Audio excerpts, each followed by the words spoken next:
There is a problem with race in comics. Oh, No, I'm not talking about who would win in a race between the Flash and Superman. all right, you made the joke before me. Yes, I did. I'm a podcasting professional, Tyler. Um, no, we are talking about the characters. We are talking about the race of the characters and the people who make them, and what is happening in the state of race in comics. Now, of course, we're a podcast of four dudes. We had to kick the white one off for this episode. Yeah, Damn. I'm just strange kidding. episode for Kale not to be here Damn. for, huh? I'm just Very I'm just interesting. No, no, kidding. you know what it is? He's making the space. That's what he's doing. Right. Yeah, he's sitting down and he's listening. That's Right. right. That's right. Kale, if you're there, thanks, buddy. Good allyship, Kale. Great He's not job. gonna listen to this. Absolutely not. Um so we do have Marco. Oh, what's up, hot dogs? Oh, feels Wow. good. We have Tyler. You, I was gonna do it too, so that's fine.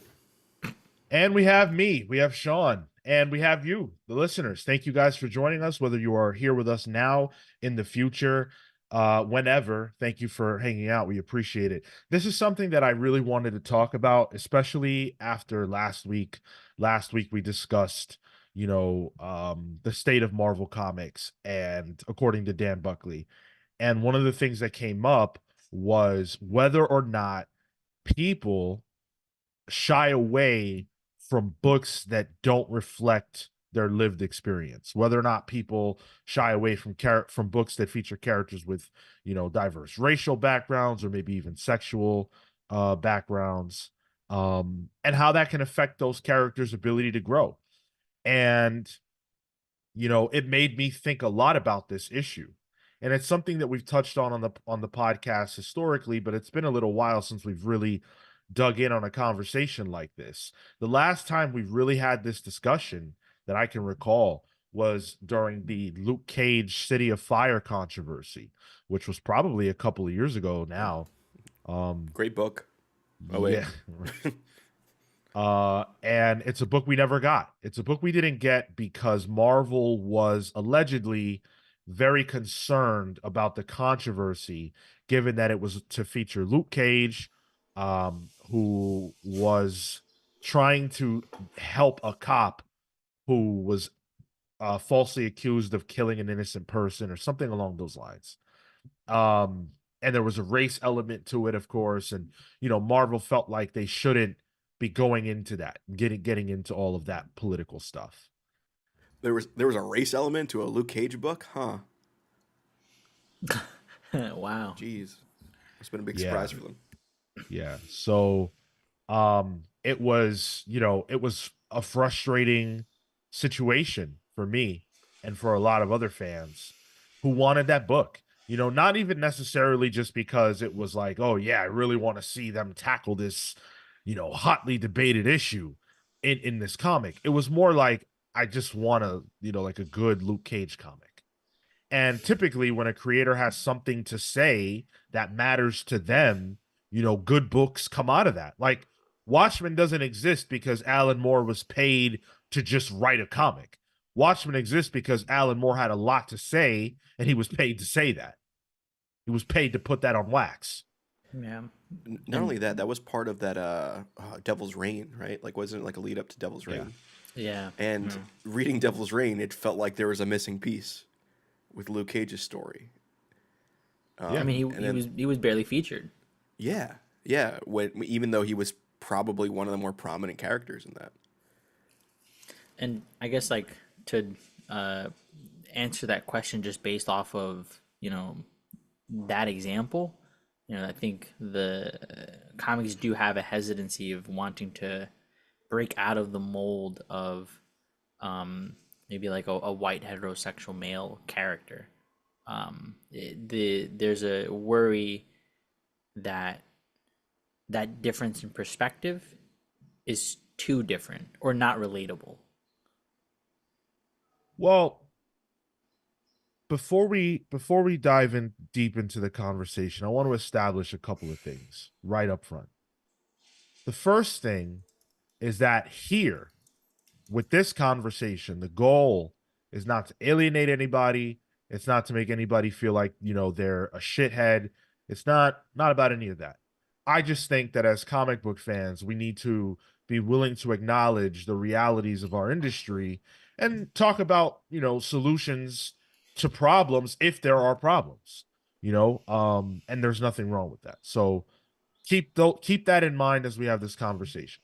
The other thing to keep in mind as we have this conversation is that DC and Marvel, and we're going to talk about the whole industry. I don't think this is exclusive to DC and Marvel, but DC and Marvel have created a bunch of characters that don't fit the mold that Marco laid out over the last 15, 20 years, certainly since I've been reading comics.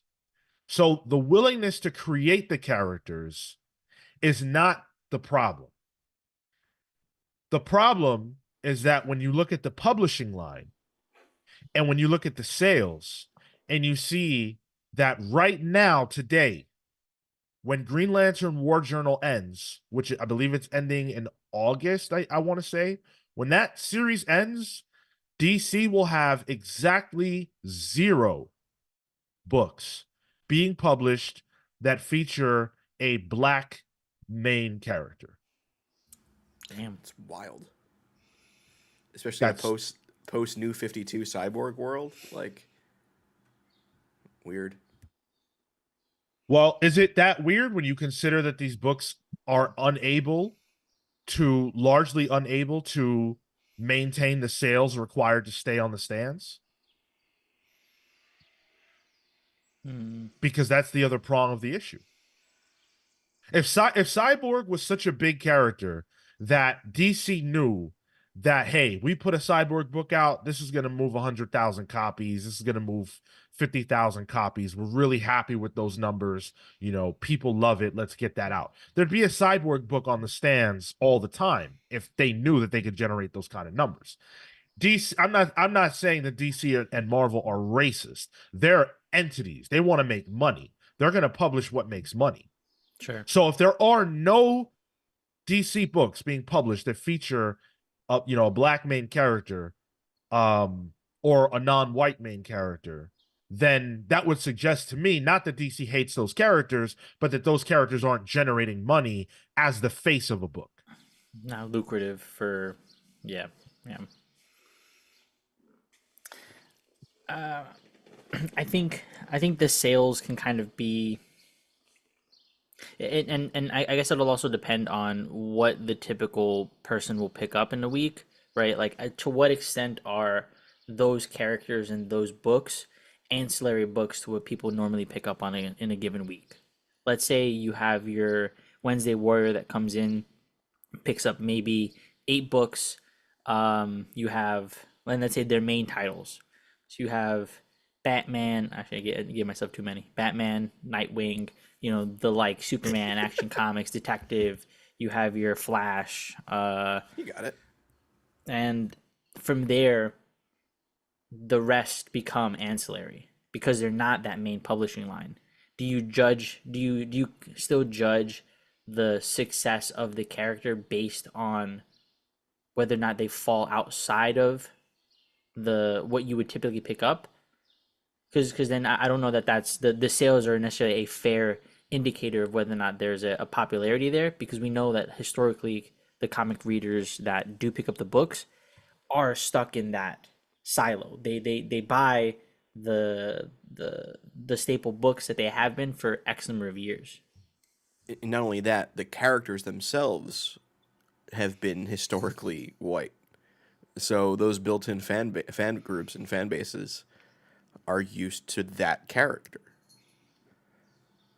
So the patterns, and especially when it comes to Wednesday Warriors, the habit of buying books on these characters is already ingrained. Yeah, absolutely. And it can be difficult to break those kinds of habits. And Marco makes a good point. When you have limited dollars to play with, and you go to the store, you're looking for your staples. You're looking for the books you've been buying potentially for 5, 10 years, maybe more than that. And some people don't want to branch out for a variety of reasons. But it isn't as if, John Stewart or Cyborg are new characters. Sure. So these are characters that people already know, they're already familiar with, and yet they can't keep a book on the stand. So what has happened? Well, we talked last week about Miles Morales, arguably the most popular comic book character of the last 20 years. And you might even be able to say more than that. But Do go you, ahead. do you mean like a creation, or like the character himself is the most popular? To be created in the last 20 Okay, years. yeah, for sure. And this is a character, last week we had a listener say, I tried the book. I really wanted to like it, but I essentially his argument boiled down to, I couldn't, if I was, I felt alienated by the racial elements of it. Mm-hmm. And I haven't read Cody Ziegler's Miles through, so I can't speak on that. But the issues that I have read, I read like the first 5 or 8 of it. And I mean, I'm black, so I'm not going to be racially alienated, but I didn't find there to be any material in those issues that I was like, okay, I could see why someone would feel this way. It just felt like comics. Anytime that you put a character in a book that doesn't look like everything else, there's always going to be a certain segment of the audience that says that there's a statement being made by that. Mm-hmm. Just this week in video games, I think it was Assassin's Creed, everybody's mad that there was a black samurai. What the hell does it matter? Right? Suddenly you give a damn about Asian representation and keeping things straightforward. Nobody complained about there being a white guy in Shogun. Yeah, now all of a sudden Assassin's Creed fans are worried about historical accuracy. Yeah. So it's like, don't perform. Let's be real about what is going on here. And Mm. so when you look at Miles Morales, I would like to know, and we'll not know this, but I would like to know if the reason why he's able to keep a book on the stands is due to the sales reflecting that it should be out, or because Marvel recognizes what an embarrassment it would be if they did not have a Miles Morales book on the stands. Well, couldn't there also be a third reason? In so much that like these are big companies at this point, that things matter outside of just comics, and having a character with a book on the stands helps to build brand identity, even in a smaller sense. But it's more of an investment for the character going forward, for the potential of it being in other media. I see what you mean. The reason that they're putting money behind it and publishing it and backing it is because the hope is it was popular in comics, and so therefore we can translate that transmedia. And even then, the comics usually become source material for movies or TV shows. Sure. So, Marvel must publish Miles Morales. for sure. They absolutely have to. There's no way around that. I am asking, do the sales justify the publication of that comic? If you just had to go by sales. It didn't justify it for Miss Marvel. Mm. And Miss Marvel's the second most popular character to be created in the last 20 years. Do you have the sales numbers handy, Sean? No. Okay, I'll see if I can find. I'm curious to see what else is near it on the list. But we know that both big two companies publish comics that don't meet the sales requirements generally, Sure. but they're held up by other things. Tom Breevort just put out his weekly or his monthly Substack, and in it he talked about the reasons why books get published, like the A to Z of how that process happens and the whys. And he said basically it's really simple. We sit down when there's an idea presented by editorial or creative, and we say, okay, do we project? They run all the numbers, they do the projections. Do we project that this book can sell enough to meet the baseline criteria of what we need a book to do to sell it? If the answer is yes, and the creative is strong, we publish it. If the answer is no, but the creative is strong, then is there a long tail reason to do this? Do we need it for story?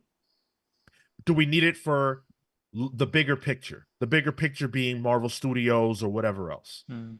Those are the factors that go into a book being published by Marvel.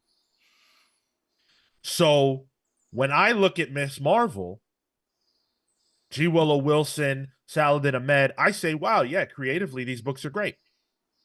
And future projections, Miss Marvel is now in the MCU. She had a show and she's been in a movie.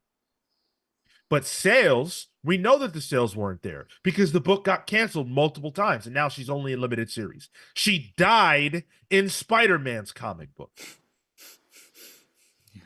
And that was a Ancillary. comic. That was when she didn't even have a book with her name on it, and she was a side character in a Spider-Man comic, which never made sense in the first place. And side characters are stretch. I feel like she popped up like an issue here, there, and stuff happened. Dude, comics are dope. You can join right now. Yo, hop on, bro. I wanted to reach out. I just know you're super busy and I didn't want to, you can hop on right now. Send you that link. We will send you the link. That is not a question. Hey, everybody watching. Thank you guys for hanging out with us. Yeah, I mean, it's a tough situation. Miss Marvel is a great character, but if people don't want to buy the books, then what can Marvel do? And then it becomes almost like a self-fulfilling prophecy too, because then they start publishing miniseries, which is its own issue on whether or not those sell, because they're marketed a certain way. Miss Marvel, yada, yada, yada, some mutant word and another word. I know Marvel said they're going to try and maybe not do that going forward. That's what Buckley said in terms of miniseries and ongoings and all that. But then it just becomes like, all right, well, you're setting it up to fail almost in a way. Yeah. Dude, I have in front of me every book that Marvel is currently publishing, every book that DC is currently publishing. And when you just look at the names and when you just look at the books, it tells a story. It absolutely tells a story when you look at this and you see that there's just no real diversity here. And I've grown up my entire life watching, reading things that don't feature people who look like me, largely. Like the majority of the things that I love. Buffy the Vampire Slayer, Breaking Bad, The Sopranos. These are my favorite shows of all time. Even the Batman line of comic books. Like, when did it get any melanin? New 52? Yeah. With Batwing? Like, when did it get melanated? Like it's not that's a normal experience for a minority person to have. And I love it all just the same. Right now I have on a shirt that features some of my favorite characters in comics, and they're all white dudes. That doesn't bother me. These are my heroes. I just wonder how come that can't happen the other way around. Yeah. Why does there have to be a blocker for me being open to the perspective of these individuals? And I think there's I wonder if that earlier example we gave of the Luke Cage book, like let's assume that was who was previously a mayor of New York that was white. Kingpin won't count. Giuliani. Let's say he had a like bit of a tan Peter going on, so. like Peter became somehow the mayor, right? Like that would be a conversation, or that could possibly be a book. I think that would go out, or at the very least wouldn't have had as much of a like friction in wanting to be published and a story to be told that way. Yeah, I mean, they're just it just shouldn't be like this. But again, I don't really know what the solution is, because I also don't think that Marvel and DC, should publish books at a loss. Sure. I Yeah. wouldn't think that that's the solution. What is a loss for them, though? Like, especially like Marvel at this point. Like, Well, A I mean, loss. yeah, like whatever the threshold is, 25, 30K a month or whatever, right? Like If they don't hit that, the a book isn't profitable. That'll we wouldn't want that because that'll affect the other books in publication potentially. Like they're making up for the loss. Yeah, like you just sort of can't just publish books that are struggling for the sake of it long term. That's gonna hurt. And there just has to be maybe even a conversation that happens. I truly don't know what the answer is. But again, when you look at the books that are being published right now, you can see the problem. And we know that there's been belt tightening. We know that there has been. And so when that happens and you contract, what are the first books to lose? What are the first kinds of characters to get shut out? When you look at this list, forget race. Fuck race. When you look at this list, Amazing Spider-Man, Avengers, Captain America, Captain Marvel, Carnage, Deadpool, Daredevil, Doctor Strange, Fantastic Four, Ghost Rider, Thor, Hulk, Iron Man, Miles Morales, She-Hulk, Spider-Boy, Spider-Woman, Spider-Man, Moon Knight, Venom, X-Men, Wolverine. That's obviously not counting all the X-Men books like all the additional X-Men books and shit like that. Those are the cream of the crop, basically. Who's being left out? There are not any like less than B tier books being published right now Hmm. because they need to make sure that what they're putting out hits as often as possible.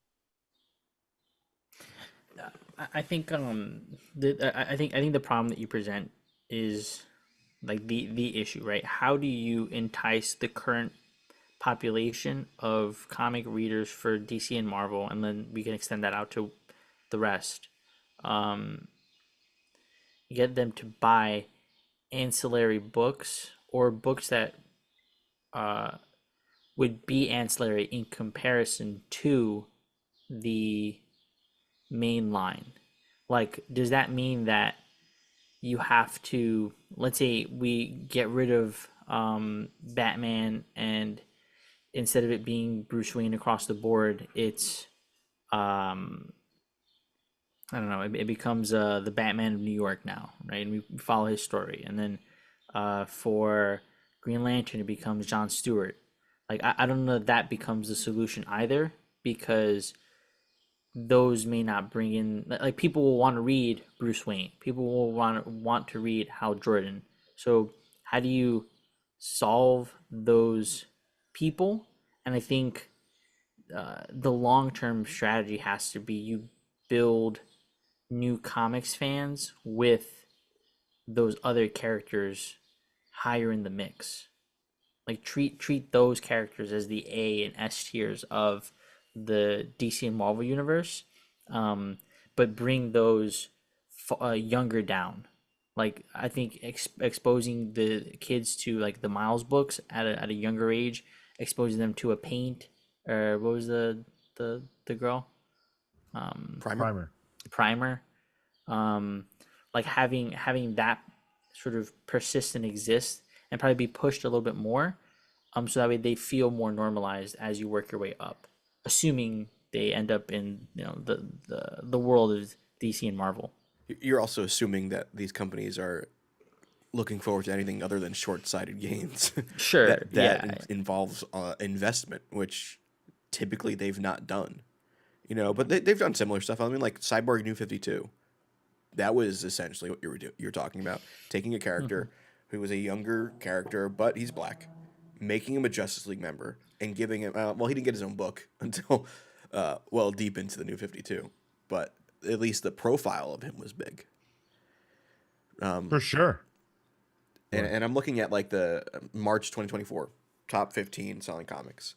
Style so serious. The reason why 20 X-Men titles exist because 33% of the top 15 are X-Men books. Damn. Yeah. Okay. And like there's only one black led book there. That's also Black Panther #2 in the top 10. Thundercats 2 doesn't count, even though I consider Panthro black, but that doesn't matter. Inkology says this is a fun conversation that I've always pondered on as well. how she got on film versus her true status in reference to Miss Marvel. It's because, Marvel recognizes that in order to freshen things up on the film side of things, the film and television side of things, they need to bring in some of these fresh blood characters and focus on the young Avengers. And, these Marvel movies are supposed to be allegedly for kids, for young people, and yet everybody in these damn movies is like 40, 50 years old. They finally got some youth in these movies. Jeez. And also welcome to the channel. Thanks for hanging out with us here. Ahmed bin Bakr says, I might be arguing for tokenization, but I think that it's better to invest in a few, quote, authentic black characters via top tier talent like Bendis with Miles, rather than having dozens of characters. Okay. Let's hone in on that point, because that is one of my points that I have made for years. I actually just made it over on Patreon. If you have a creator like Brian Michael Bendis, top of the world in 2006, no writer in comics bigger than Bendis, right? He can do whatever he wants. What does he want? He wants Luke Cage on his team of Avengers. Then in 2007 or 8 or whatever, what does Bendis decide he wants? I want Luke Cage to lead the team of Avengers. Then in 2009 or 10, what does Bendis want? I want to kill Peter Parker in the Ultimate Universe, and I want to replace him fully with Miles Morales, a new Black and Dominican superhero. And Bendis, being the top writer in comics, got what he wanted. That's what happens. Just this week, Marvel announced the new Storm book. We knew it was coming. We didn't know who was going to be on the creative. Okay, so on the art side of things, they went and got Lucas Wernick. Now, Lucas has been doing Storm books for a while. He's been drawing her in X-Men Red. He's honed, drawing her. Everybody loves the way he draws her hair. She looks badass, no doubt. Who did they get to write the book? Did they get Jonathan Hickman? Did they get Al Ewing? Did they get Donny Cates? Did they get Scott Snyder? Did they get Gail Simone? Did they get Kelly Thompson? No, no, no. Who did they get? They went and they got Murewa Ayodele. And I'm sorry if I said that name incorrectly. Now, this is no shame on Ayodele. No shade whatsoever. But this person is new to the industry. They're relatively new to working in comics. They have very few credits.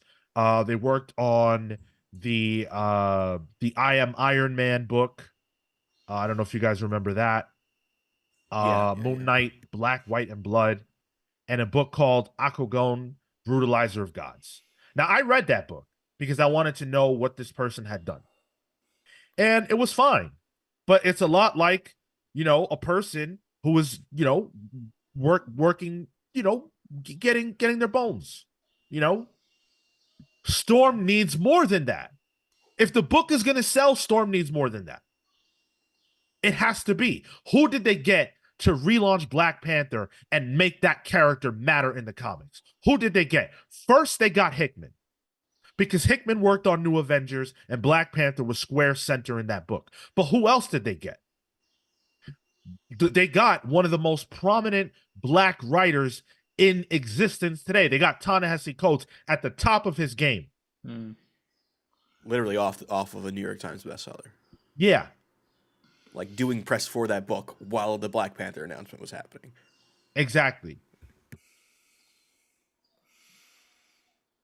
You know what? He probably wasn't cheap either. No. But you know way. what? Black Panther then sold like crazy. And there's a reason why Ultimate Black Panther 2 is still in the top 10. And then went on to get 2 super successful movies. Yep. And has been able to sustain a solo series. I mean, the most recent one did get canceled. But you've seen the ladder. You've seen how far down the ladder. Every time they relaunch Black Panther, Ultimate notwithstanding, it's with a creator that has less cachet than the last time. Sure. And Gidger even mentioned Selfreeze. That's a huge get in terms of a well-known comic book name on that book, too. Absolutely. Yep. Absolutely. Getting Brian Stelfreeze on that book actually led credibility to it, because you knew, okay, Ta-Nehisi Coates hasn't written comics to this point, but Brian Stelfreeze knows how to do books. do comics. So those two working together is a great pedigree, and it ended up being a tremendous comic. That's how you make it happen. I'm thinking about the Milestone stuff, and that initial that initiative and that initial launch was successful. One, because you're sort of also building on the legacy of what that publishing line was and the characters involved. But to that, they also had, some good talent attached to it to run that up. And I think it hasn't lasted as much. And I think the long tail of comics and the sharp drop offs from ones to twos to threes, heavily affected that. And I don't know that that's.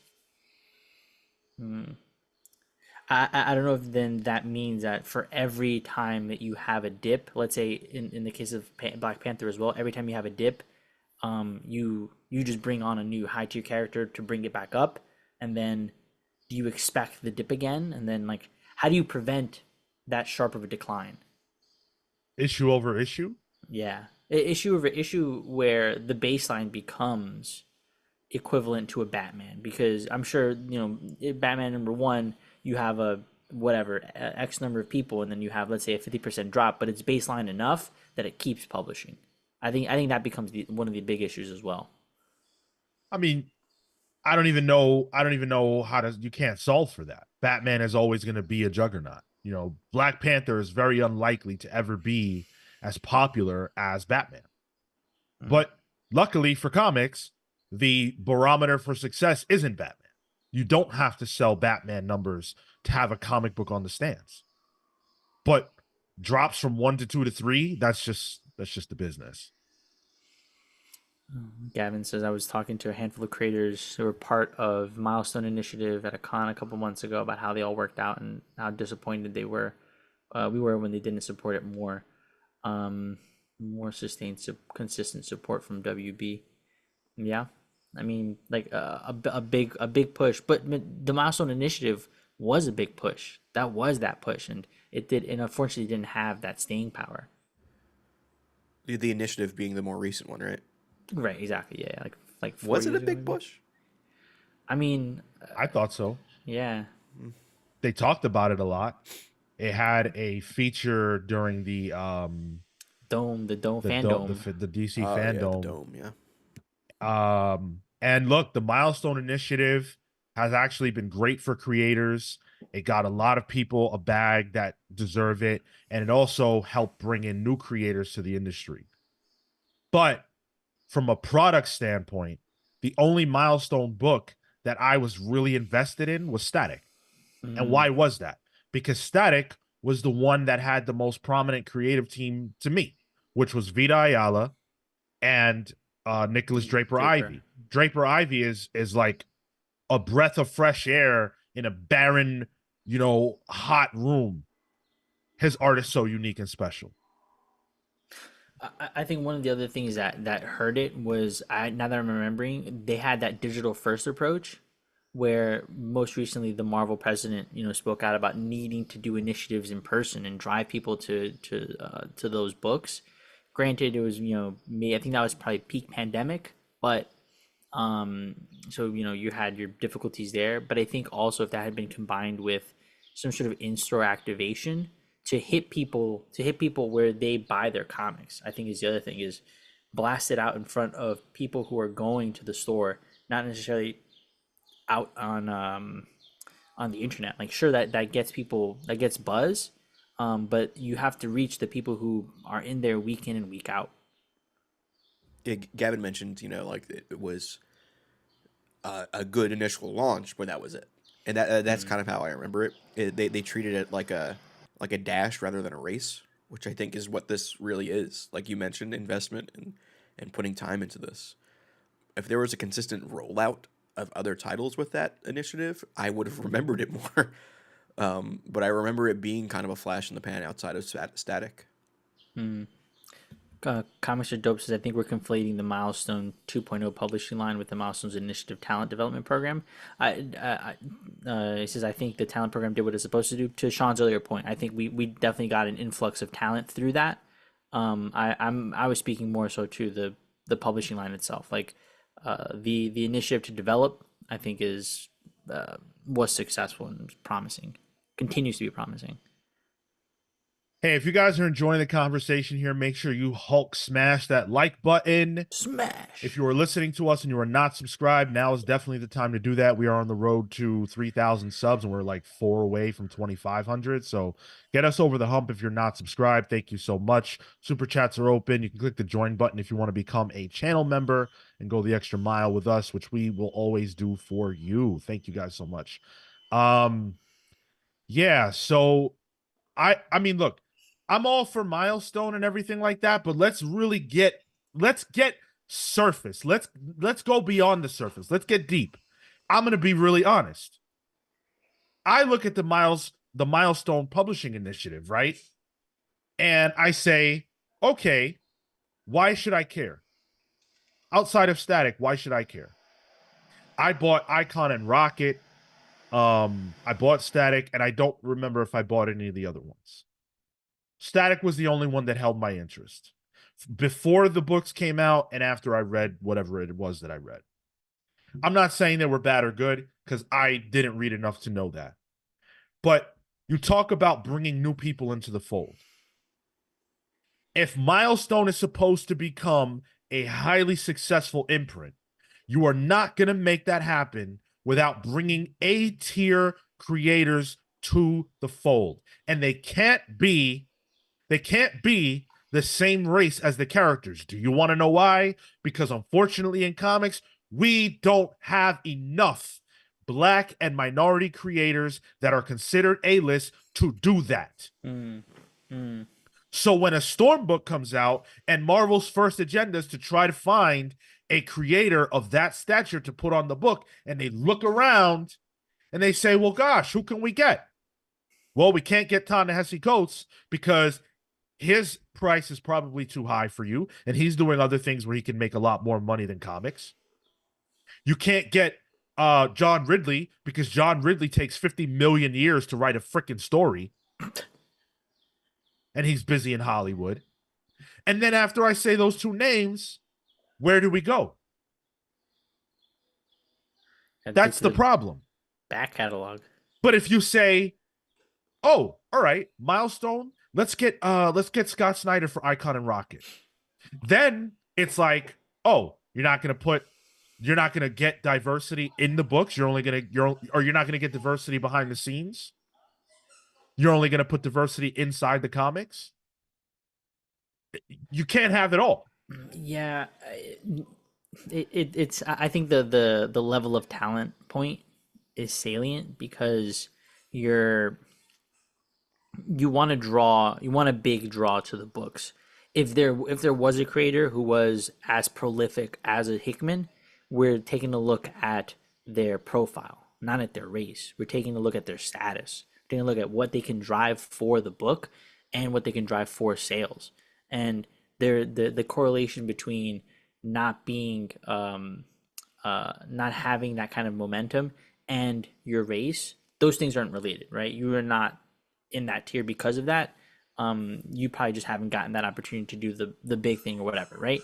But you need to push those books in the same way that, to the earlier point on Bendis and Miles, to be able to push change forward. Like sometimes it has to be within the system of, well, I have both the status and the accessibility to introduce this and run this for I have the ramp to run that.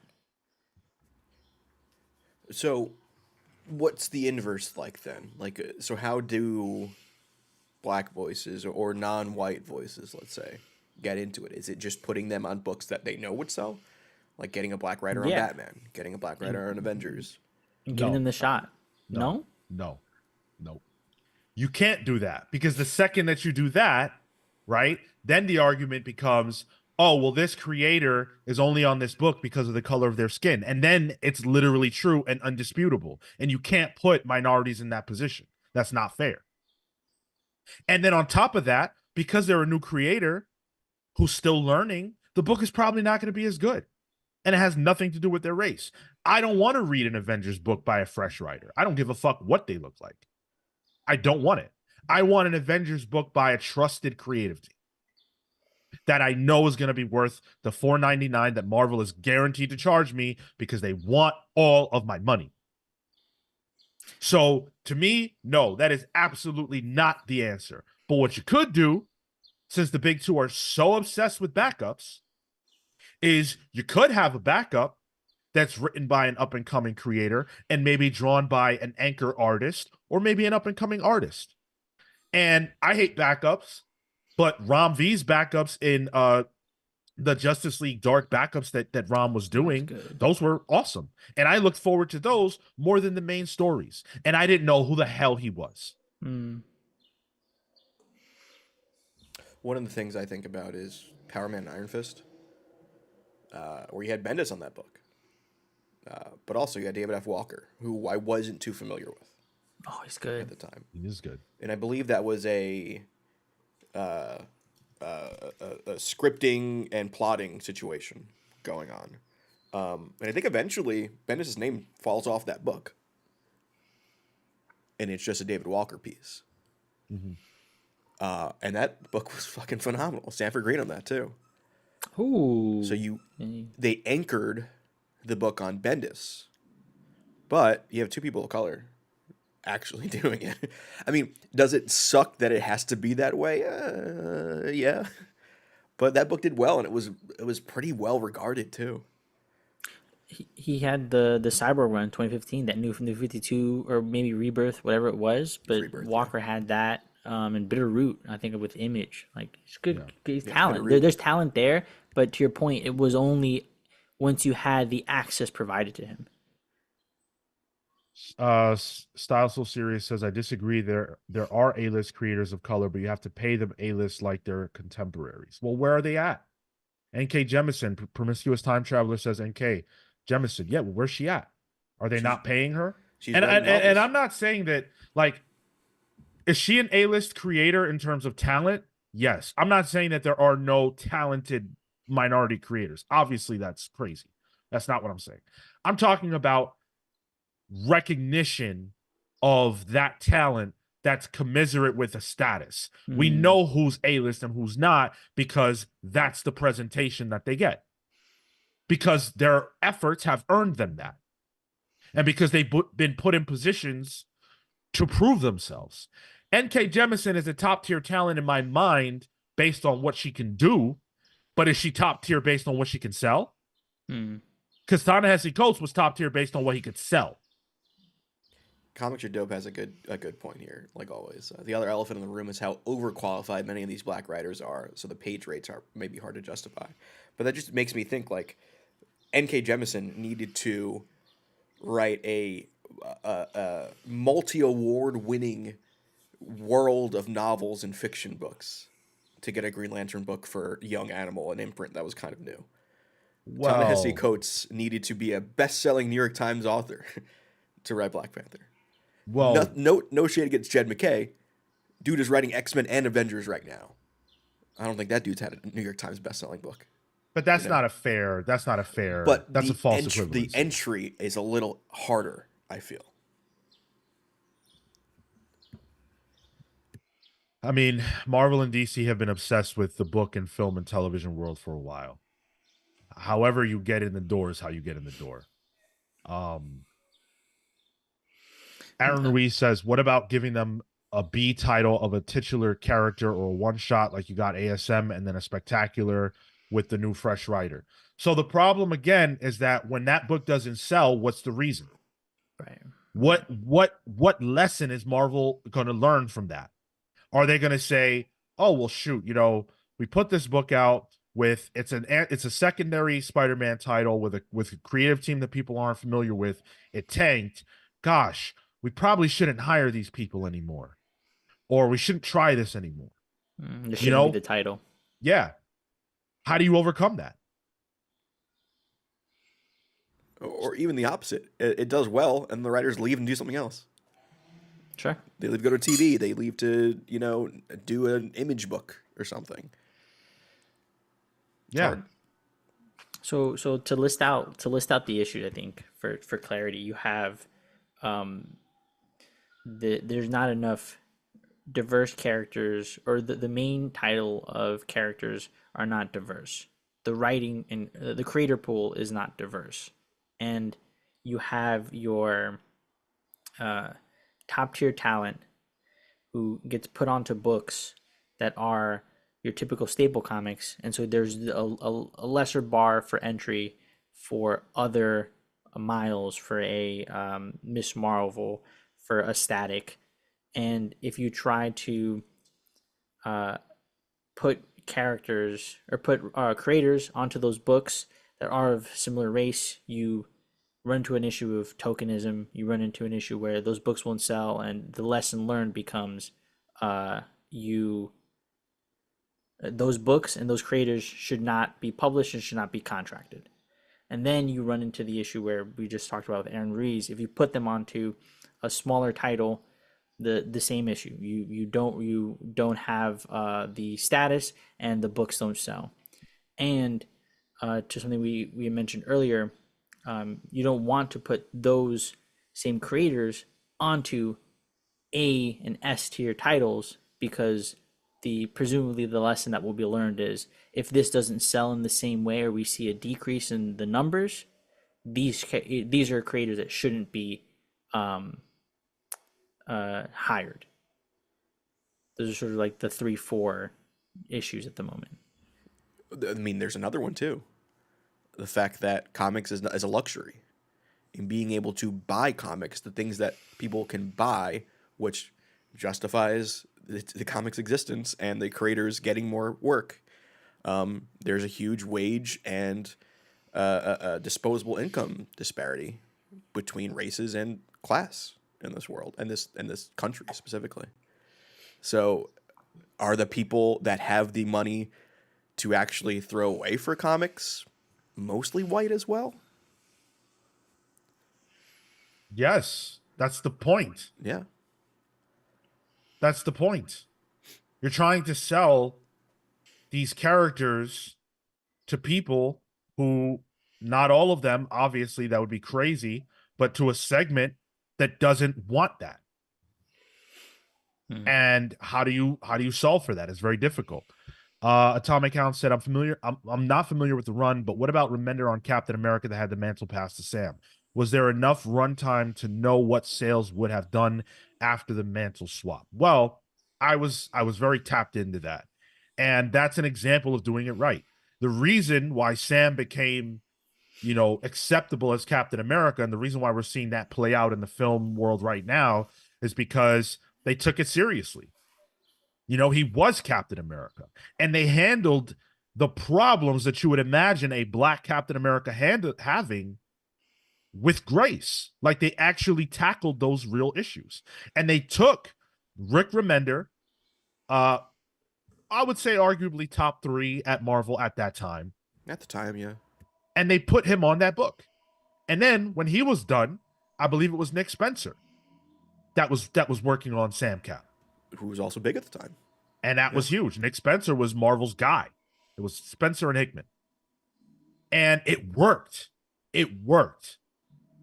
But for some reason, they've gone away from that formula. And obviously, some things are just lightning in a bottle. You can't always replicate success by doing the same shit. But I want to see the attempt. Matt Murphy in the chat actually brings up Rainbow Rowell, who I think is one of those creators that has been allowed to cook in Marvel. Her She-Hulk run is fantastic. Her Runaways run is fantastic, and she's slowly getting bigger and bigger named characters. Like, she got She-Hulk when She-Hulk was a TV show. Disregard the quality of that show and the outcry or whatever the hell you want to use to describe the reaction to that show. That was a character to be given, and she's been running with it, and it's still going on. So I think there are outliers, but they're few and far between. I think his other point there is you need to give it's long form storytelling, and you need to allow those creators to tell a long form story.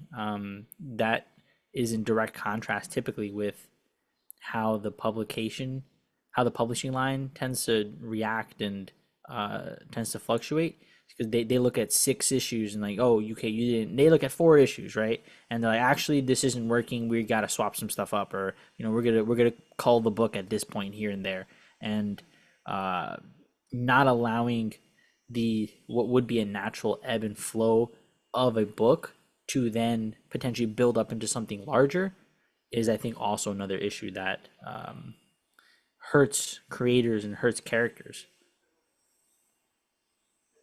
It's a difficult situation to overcome, but I think that there are methods that have proven success for any creator to succeed, not just minority ones. It's just that those methods have to be applied to them.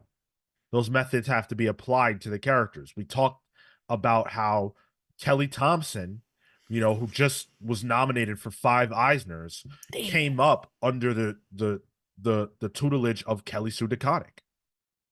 That is effective. Now she's one of the biggest names in the industry.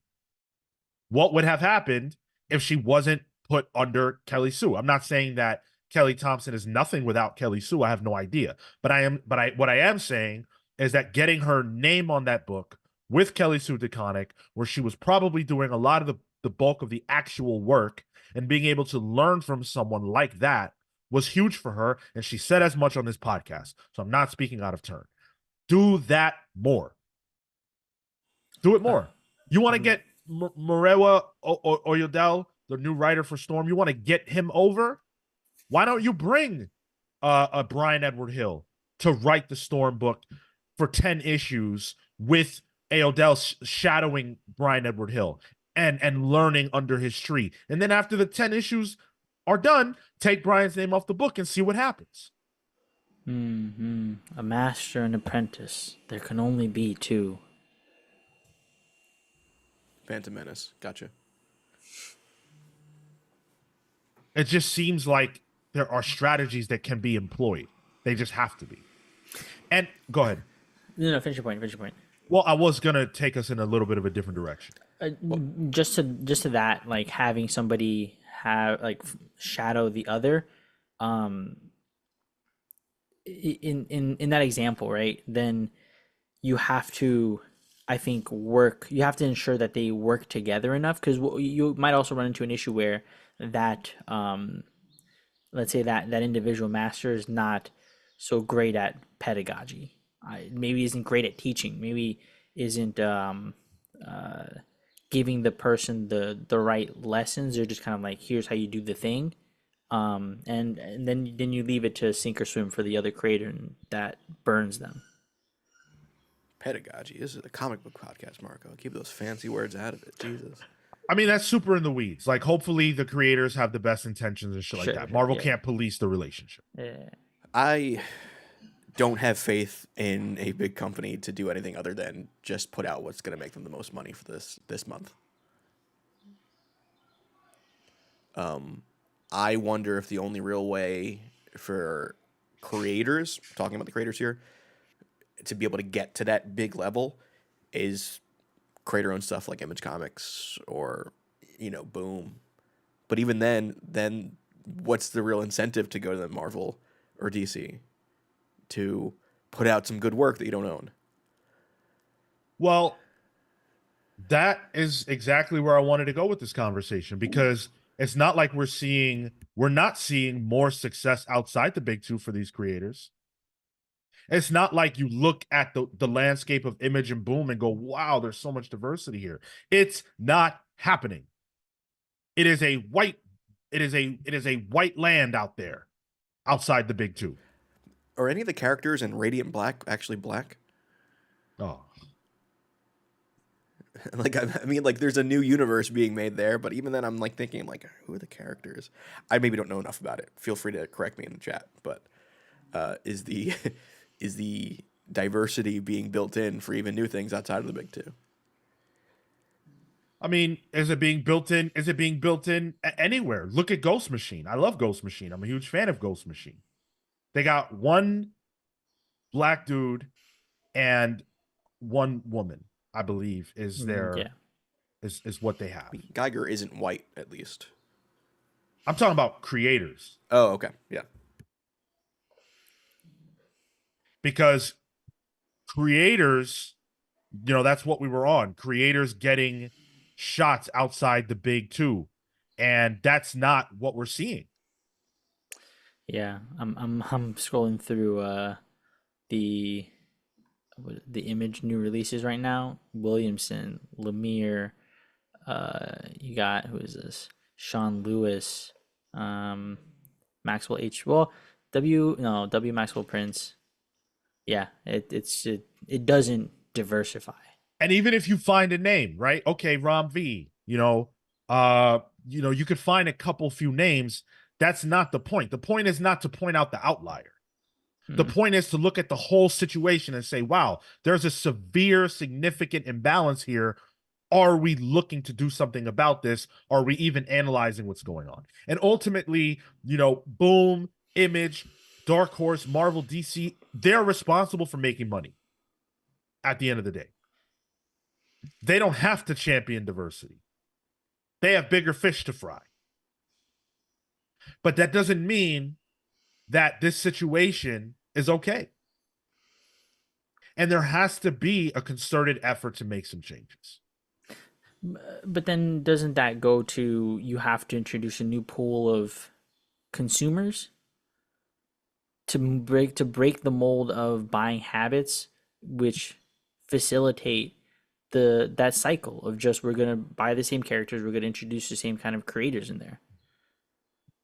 But Marvel and DC haven't solved for that problem in decades. So how do you think they're going to solve it now?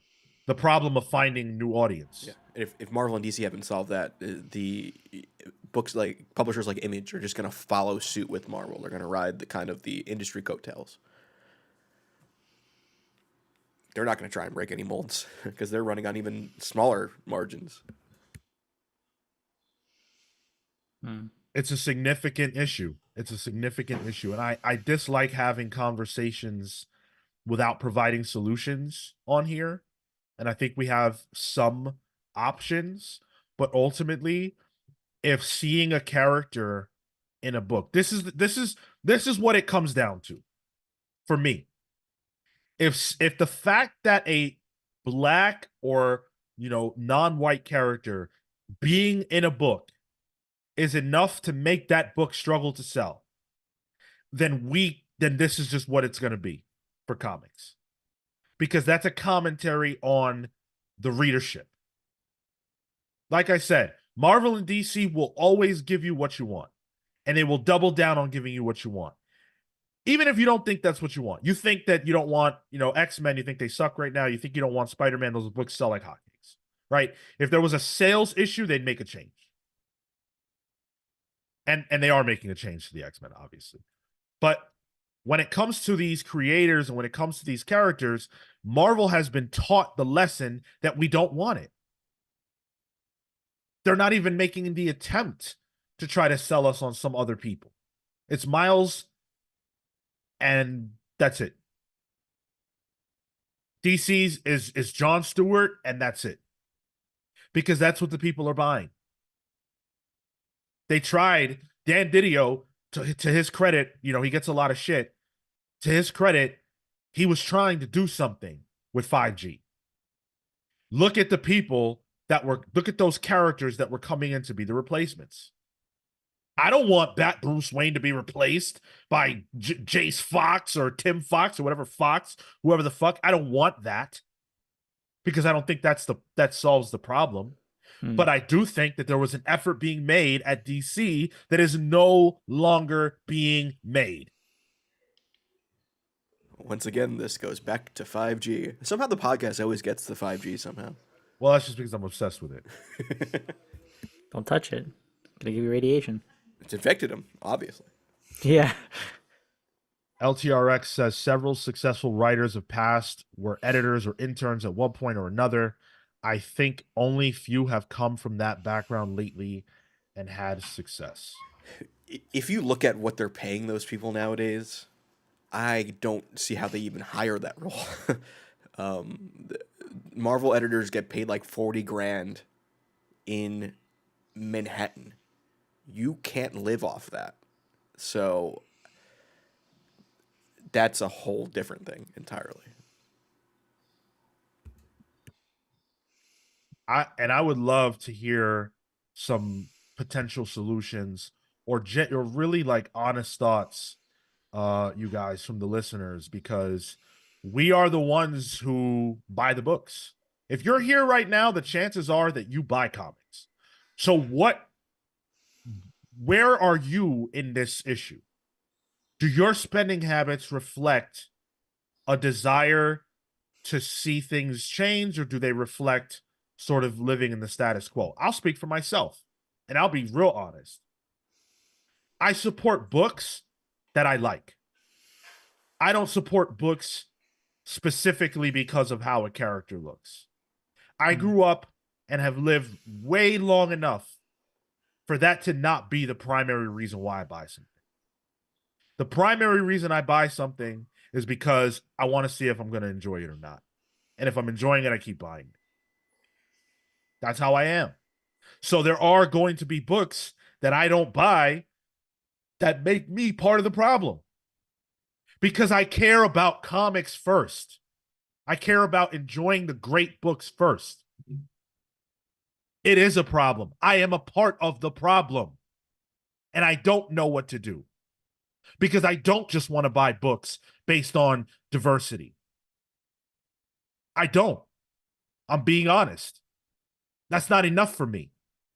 So when I see the new Storm creative team, it doesn't light me on fire or make me hopeful for the future. It frustrates me. I'm going to buy it. I'm going to try it, of course.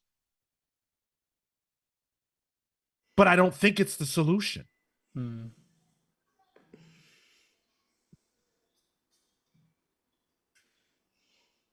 Hmm. Comics are dope says, I find myself sticking with books I don't like. Ridley on Batman, or Ridley on Black Panther, I guess Ridley in general, just so that hopefully we get more black characters. Which sucks that you have to do that. You have to buy things you're not enjoying just so that you can fudge the numbers a bit. Even the most minuscule way of one person doing that and hoping that helps to be able to get more black voices in comics. That's the position that we get put in. That's the position that we get put in. If I come on here and be as honest as I just was and say that I don't support books strictly because of the creative team or character being diverse, then that makes me look like a hypocrite. But the weight of this should not just be on my shoulders.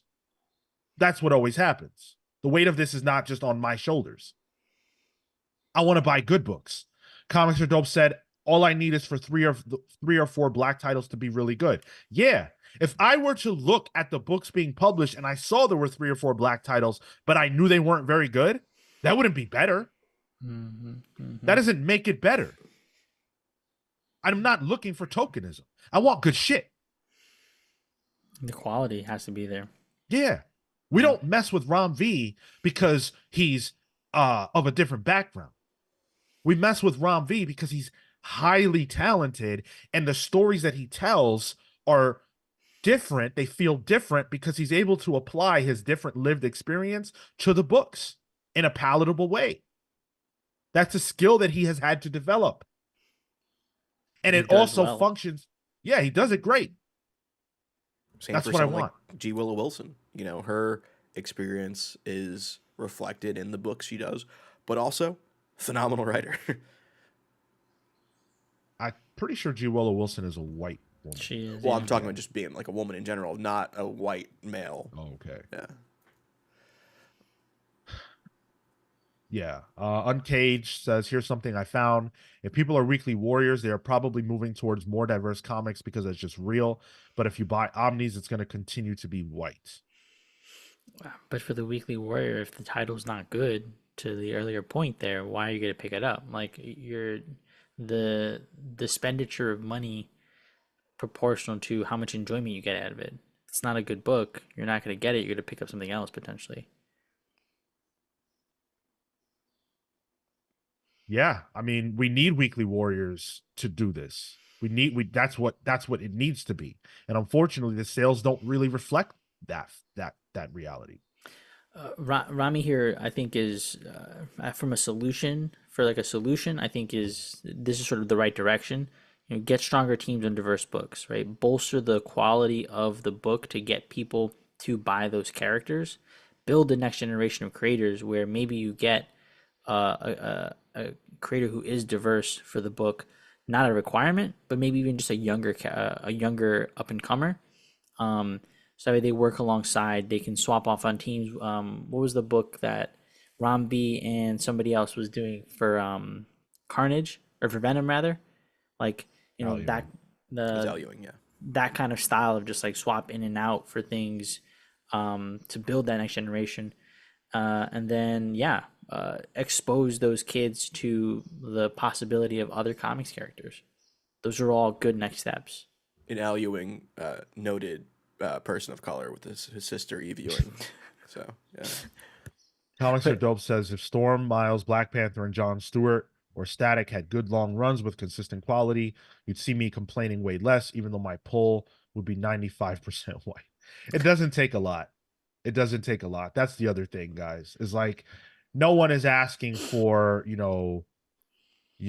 black DC black, like Black Label. I'm not, huh? Black Black Label. Label. Yeah, black label. Like no one is asking for that, right? Like that's not the point of this at all. And I know that sometimes people hear conversations like this and they trick themselves into believing that, what is being asked for is, for everything that we love to go away or for the creators that we love to go away. And it's not like that. Like, dude, I am just like you. If you're a white person listening to this show right now and you love comics, I am exactly like you. I fucking love this. I really do. I grew up on these characters. I grew up love Murphy. I grew up loving um, you know, Marvel so much. These characters mean so much to me. Creators like Bendis, Hickman, Wade, Johns, like all these people are so important to me. I'm not asking for any of that to go away. I don't want that. I want it forever. I just want other things as well, and I do think there's space for that. It still boggles my mind whenever there's not a John Stewart comic on the stands. Like that dude was everyone's Green Lantern, and I feel like they dropped the ball on it. They did too much Hal. Gavin says, "This is how I feel about Gambit. I don't need more Cajun characters, but I just want him to not be a cartoonized version of a Cajun." Right. You're looking for a genuine portrayal of the thing that's recognizable to you. Absolutely. You're not looking for a Cajun world of characters, but the one guy that represents your people shouldn't be a parody. That doesn't feel good. It just doesn't. It doesn't feel good. And I think that almost regardless of where you come from, you should be able to understand that, right? Like if you're a Southern person, a lot of people make fun of Southern people for being not so smart, right? And we all know that's ridiculous, but that's a stereotype. And so if you pick up a comic book and the Southern character in the comic book is presented in a stereotypical fashion, that's undoubtedly going to bother you. That's normal. And I know I'm preaching to the choir because you guys that listen to this show, you get it. And you're here for a reason. And I love the fact that we can have these kinds of conversations together. And it's really important for me that we get to do this. We are the problem and the solution in all ways. In every aspect of your life, you are the solution and you also might be the problem. And when it comes to the comic space, we are the ones. We're the ones who buy, we're the ones who support or don't support. And those factors are things that we have to be conscious about. Well, my hinge, I'm never the problem, bro.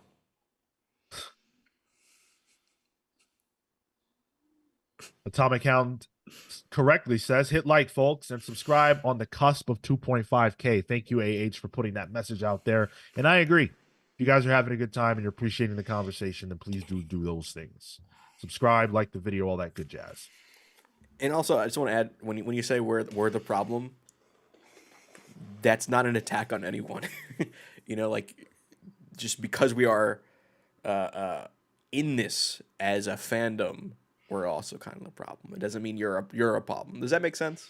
Yeah, we're not the I know problem. people here like, oh, you're part of the problem, and they think, whoa, hey now, well, not. I'm saying we. I am a part of the Yeah, problem I too. am too. We are all. No. Kale's part of the problem, and that's why Well, he's not true, here. yeah. He's listening. Yeah. Yeah, mostly. We put him in the podcast cuck chair, the hotel cuck chair for now. He just gets to watch. Noir says, what I don't like is when they try to elevate a black character but end up ruining things. Example would be turning Falcon into Captain America, a palette swap. He had his own cooler costume and brand. Also, Miles had his own villains in his own universe. Putting them in 616 makes him a redundant Spider-Man. Well, first of all, thank you, Noir. I haven't seen your name here, so I appreciate you hanging out with us. I agree with those things too. I mean, I don't agree that making Falcon into Captain America was a palette swap, but I know what you're saying, and I think in a similar fashion.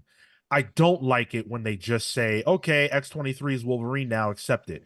Or there's 50 Supermen, accept it. Or okay, there are all these Spider-Men, accept it. I don't like that.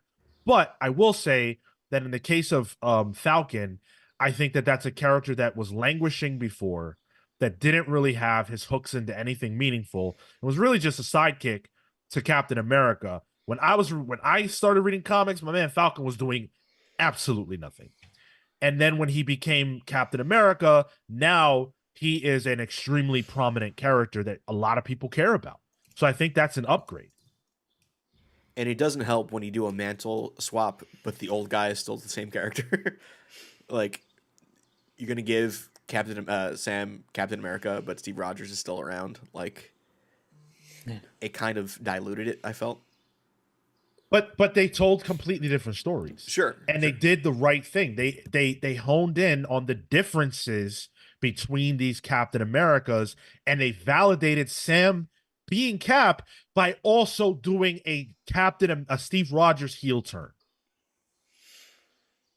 Because we needed a Captain America, and the Cap we got wasn't necessarily the one that we wanted. And by we, I mean not just the fans, but the people inside Marvel Comics.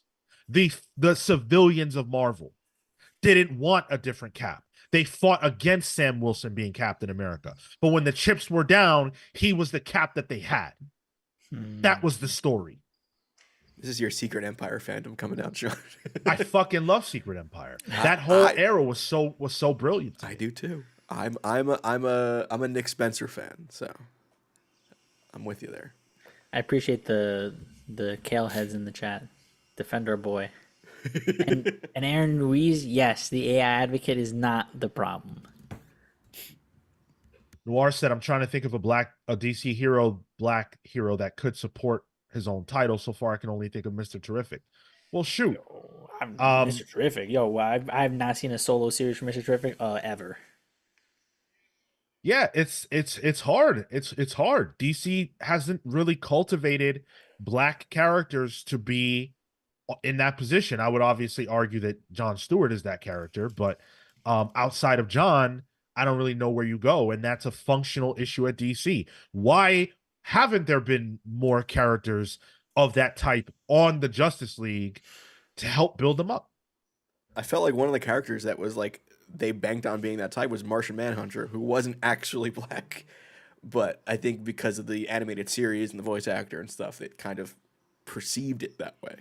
That's how desperate we are for representation. We go with the fucking alien.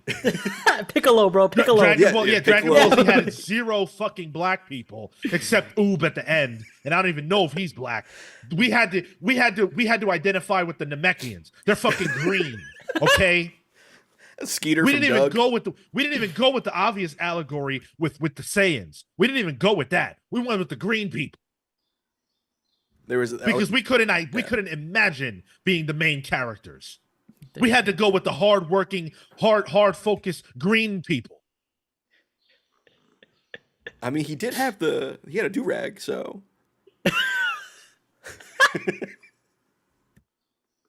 Shit's crazy, man. Shit's crazy. Yo, can we make an all-black Justice League? Off the top of our heads right now? Okay, sure, let's go. John Stewart. Steel. Thanks, Matt. Icon. Static. Sojourner. Vixen. Oh, that's good. Who? Vixen. Oh, Cyborg.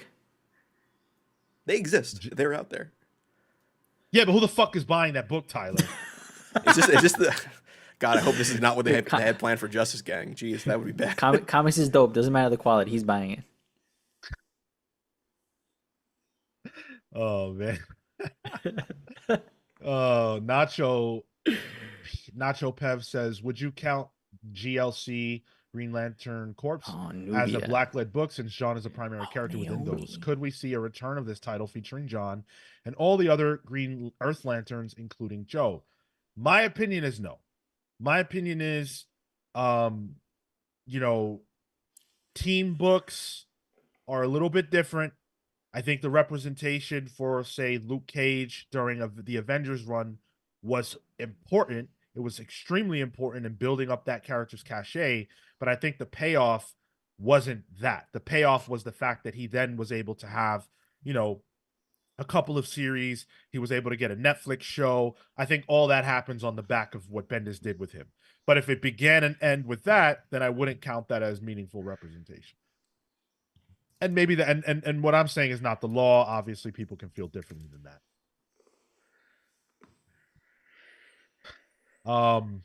Black Lightning, yeah, I love Black Lightning. Black Lightning Nubia is cool good. Naomi.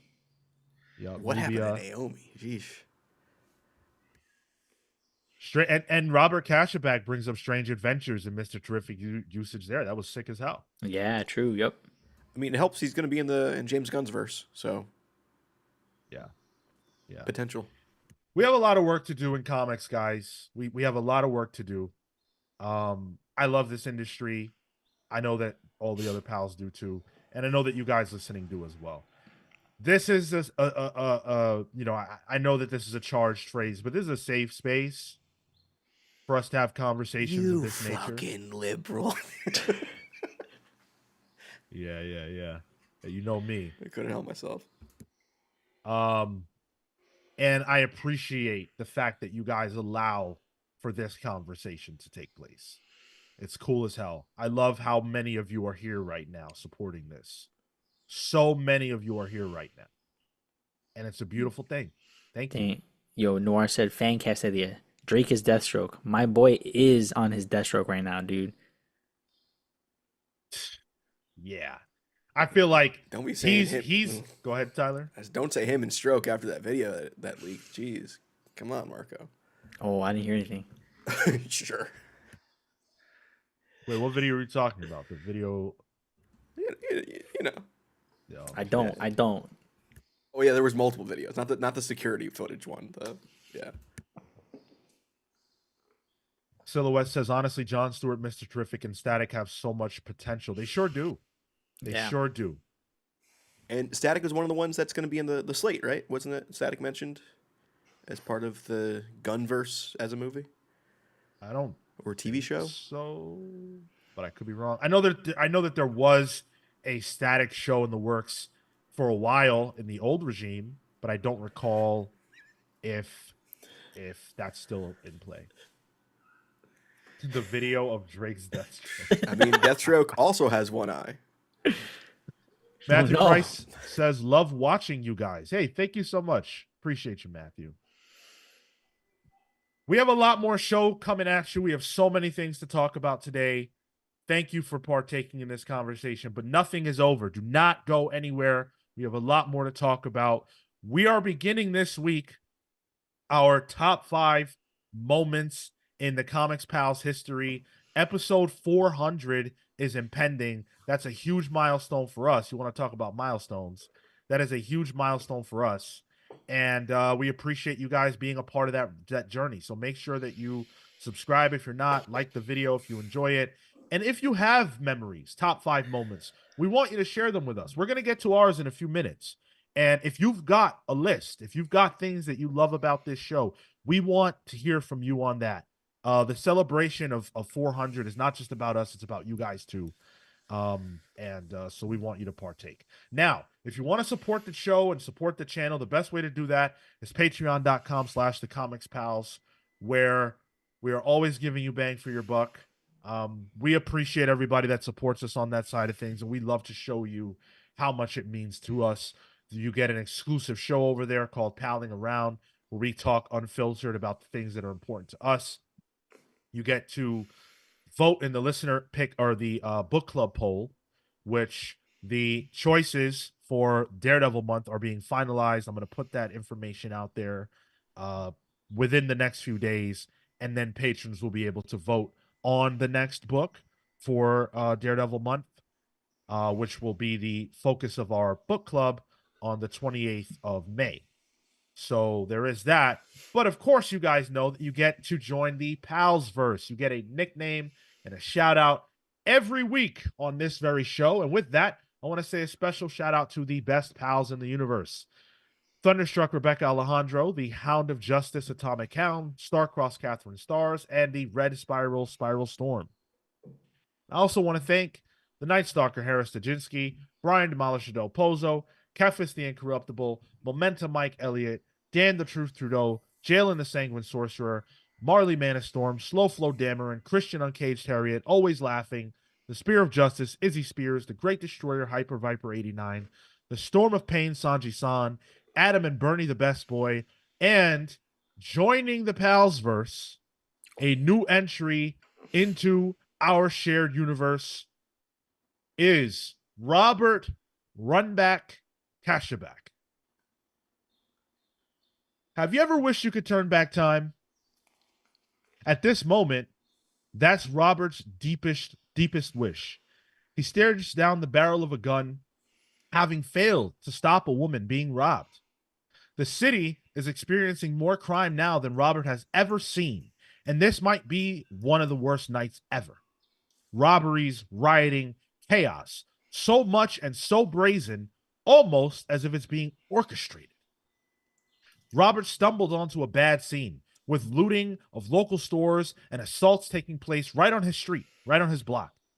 He's ducked into an alleyway to try and figure out what to do and to hide. He saw a woman being attacked by a man who seemed to be taking pleasure in scaring her and menacing her. This wasn't just about money or desperation. It was about feeling powerful and inciting fear. Robert sprung into action and tackled the man from behind, sending them both crashing to the ground. The woman took the opportunity to run as the men scrambled and fought, swinging at each other wildly. Robert was no trained fighter by any means, but he was in good shape, and more importantly, he was fighting for his life. Robert was able to mount his enemy and rain down a few blows, but before he knew it, the man had reached into his waistband and pulled out a gun.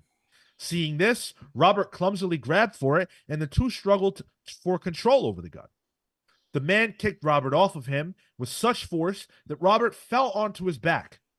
Disoriented and in pain, Robert stumbled to his feet, but the man was already up, pointing his gun at Robert. The man flashed a sick, sadistic smile as he fired his gun. Robert, knowing these are his final moments, wishes he could turn back time. He closes his eyes and he sees his life, the beauty of it, the pain, and just desperately doesn't want it to end. He is not ready. He hears the loud bang and feels a burning sensation as the bullet pierces his chest. He breathes deep, then opens his eyes. Now he sees the man, once again menacing the woman who cowers before him. How could this be? Where is the gun? Robert looks down and sees no wounds on him. He looks to his left and right, then back again at the scene in front of him. He knows what happens if he intervenes. Is it his fate to die here? He looks around again and spots a large piece of wood. He grabs it and approaches the scene. The man reaches for his gun to wield it against the woman, laughing hysterically. Robert rears back and swings with all his might, crashing the wood into the man. A gruesome crunch emits from the impact as the man free falls to the ground. The woman screams and runs, leaving Robert to consider what he has just done. He's just killed a man in self-defense, even though his traveling back in time makes it so that technically the man never touched him. It's he could have just run away. He could have sought help, but no, there is no help coming. It's up to him and people like him. Good people who can't give in to the evil that seems to be sweeping the city and beyond. He'll have to figure out how to use his newfound power, how they work, and just how he can put them to use. The good news is, if he gets it wrong, he can always run it back. Nice. That's Robert. Thank you so much, Robert, for joining the Palsverse. I think being able to turn back time is something that a lot of us wish we could do. And so, congratulations on having a really sick power. And I can't wait to see what your future holds. Appreciate you being around with us for the long haul, by the way. Welcome. Don't step on any Sean, butterflies while you're doing that, by the way. Sorry? Don't step on any butterflies while he's, going back in time. It never works out. Actually, Sean, can you run that back? I kind of missed it. I don't know if we have enough time for that right. Hope you enjoyed it, Robert. And if you guys want to get your own entry, your own superhero or supervillain entry into the Palsverse, patreon.com/thecomicspals is the way to do that. The I shall become a pal tier or greater is what gives you that kind of access. And we thank you all who are a part of that list. A lot of people on that list that have been there from the beginning for a couple years, more than that. So thank you guys so much for the support. It really means the world to us. This Wednesday, Joshua Williamson interview is going to be going live. Tyler and I had the opportunity to speak to your boy for an hour about the Energon universe, Cobra Commander, Duke. We snuck in a little bit of DC conversation into it, but we'll be talking to him a lot. Well, hopefully a lot in the future. And so we'll get to the meatier stuff. But I think this was a great conversation, and I think you're going to learn some things about the Energon universe. So if you're into that, definitely show up on Wednesday when that episode drops. Thank you, Atomic Hound. He says, well done. I appreciate that you enjoyed that. Robert Cashback says, feels like my birthday. Let's go. Hey, it felt like my birthday when I saw that you had joined us on the Patreon. So, you do for us, we do for you. That's the Comics Pals way. Speaking of the Comics Pals, it is time for the first entry into our top 5 Comics Pals moments. Number 5. Yeah, number 5. These are the things that we love so much about our history. These are the things that, stand out to us over the 7 years that we've been doing this show. Cute. So some of the things that we talk about may be foreign to you if you're a little bit newer to us, but these are all things that should be available that you can go and listen to if you're curious. And if you're not, don't worry about it. This is, you don't need to go back to episode 1 to understand episode 396. Okay. So with that being said, Marco, do you want to kick us off? Yes, sir. My number 5 moment is actually a Pals Polls moment. One of the things that I love about Pals Polls is how we sometimes just get to read out their books that I wouldn't pick up otherwise or would be unfamiliar with. And for this one in particular, it was back in December 14th of 2022. It was where we read a Vicious Circle, and that book absolutely blew me away. That is Mattson Tomlin and Lee Bermejo, and I don't know if it's actually finished. I think the second issue only came out just relatively soon in the past year, I want to say. Yes. And the art in it was mind-boggling. So for anybody who wants to go back to check that book out, I highly recommend it. I still think about that book and some of the transitions, the perspectives that were put there. Bermejo was doing some next level things, and I thought the actual plot of it was just really well done. I think we had a really good conversation about it. It was the last book that we did for that episode, I believe, and it turned into like a 20-minute conversation. And I really appreciate when we can dig into a book like that. I think it's one of the reasons why I love doing the show is for that alone. That was a great conversation, yeah, and a great book. Yeah, man. My number 5 is actually a number 6 because I'm going back to episode 6 of the Comics Pals. Whoa. Episode 6 came out December 7th, 2016.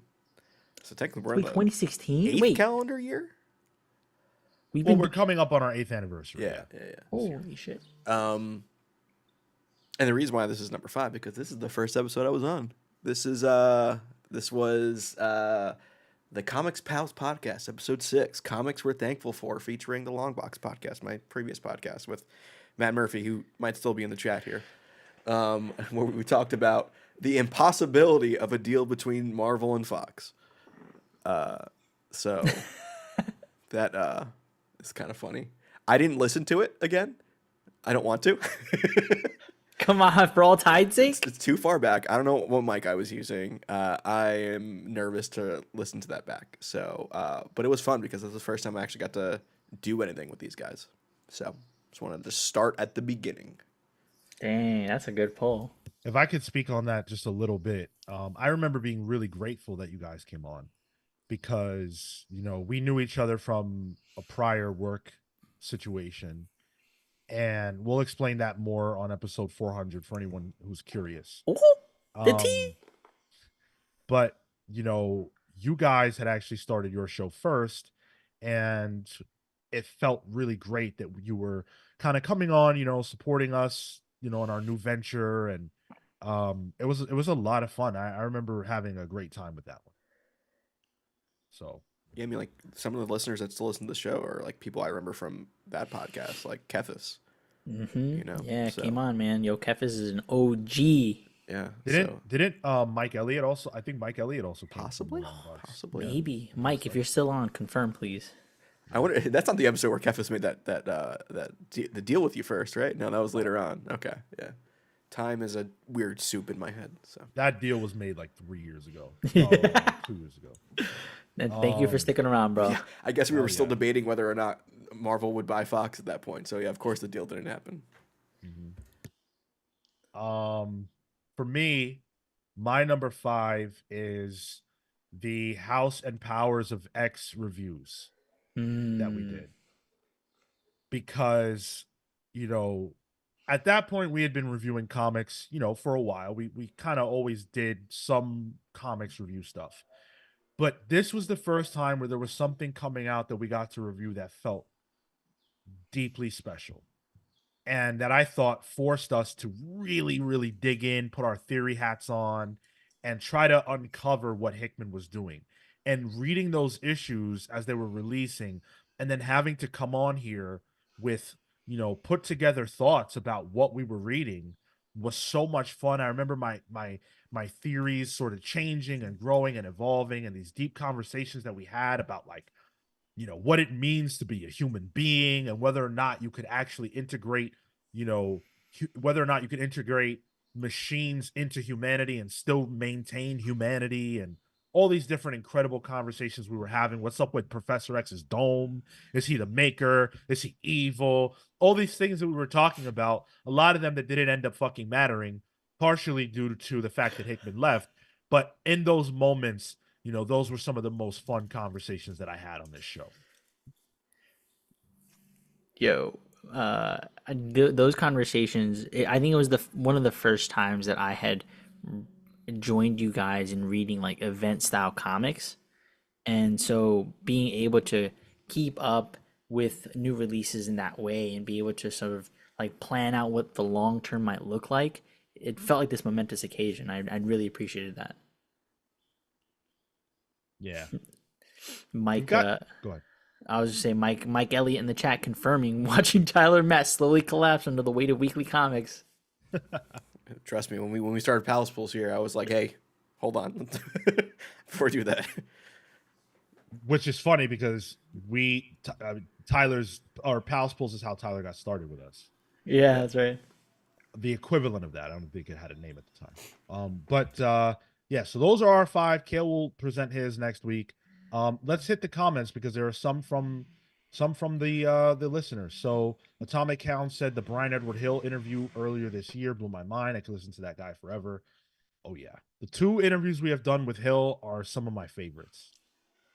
So insightful. He's he has a good mind for not just comics but for life.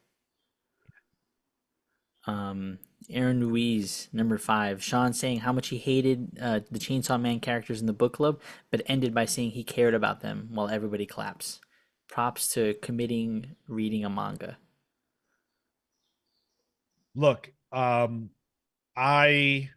don't want to do that again, but Good manga, it too much was praise right now, Sean. You might get baited. no. Trust me, I know where my manga limit is, and it was reached. We already reached it. Not doing it anymore. Now I'll do it again. If you guys vote for it, I'll do it again. Uncaged says number 5, Sean gives me permission to drop Avengers. And Aaron Weiss follows up that Avengers rant is good. Atomic Count says Sean hating on Avengers is 5-star entertainment. Dude, you know what? I'm glad that my frustration with that book was able to do something for you, Uncaged. Um, I have had to give myself permission to drop books several times throughout my reading history, and I recognize how hard that can be. And I say it again, if there's something on your stack that you are not enjoying right now, don't be like me. Drop it. Drop it. Because it's better for you. It's better for your wallet or not. Maybe you can put that money towards something you're enjoying more. But I haven't bought Avengers since that day, and I refuse to do it again unless someone tells me that it's like must read. All right. So again, get your top 5 Comics Pals moments in with us as soon as you can if you want to partake at all. We're gonna have a lot of fun things going on in June for our 400th episode celebration. We're looking for listener submissions of audio, video. If you want to celebrate with us, all that stuff's on the table. All right, let's get into the news. We talked a lot about Storm earlier. We're talking about Storm again because Storm is joining the Avengers. Oh shit. Speaking of the Avengers series that I just refused to read,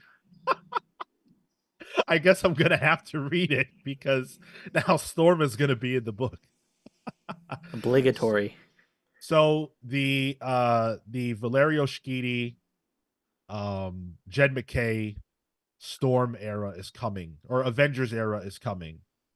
Valerio, of course, no stranger to drawing Storm. He drew her quite a bit during the Krakoan era, and now he is returning to team up with Jed to tell stories about her once again.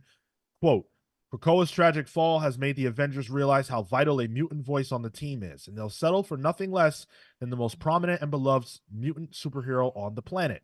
A pop culture icon, Storm has assembled with the Avengers before, in both comics as well as other forms of media, but never like this.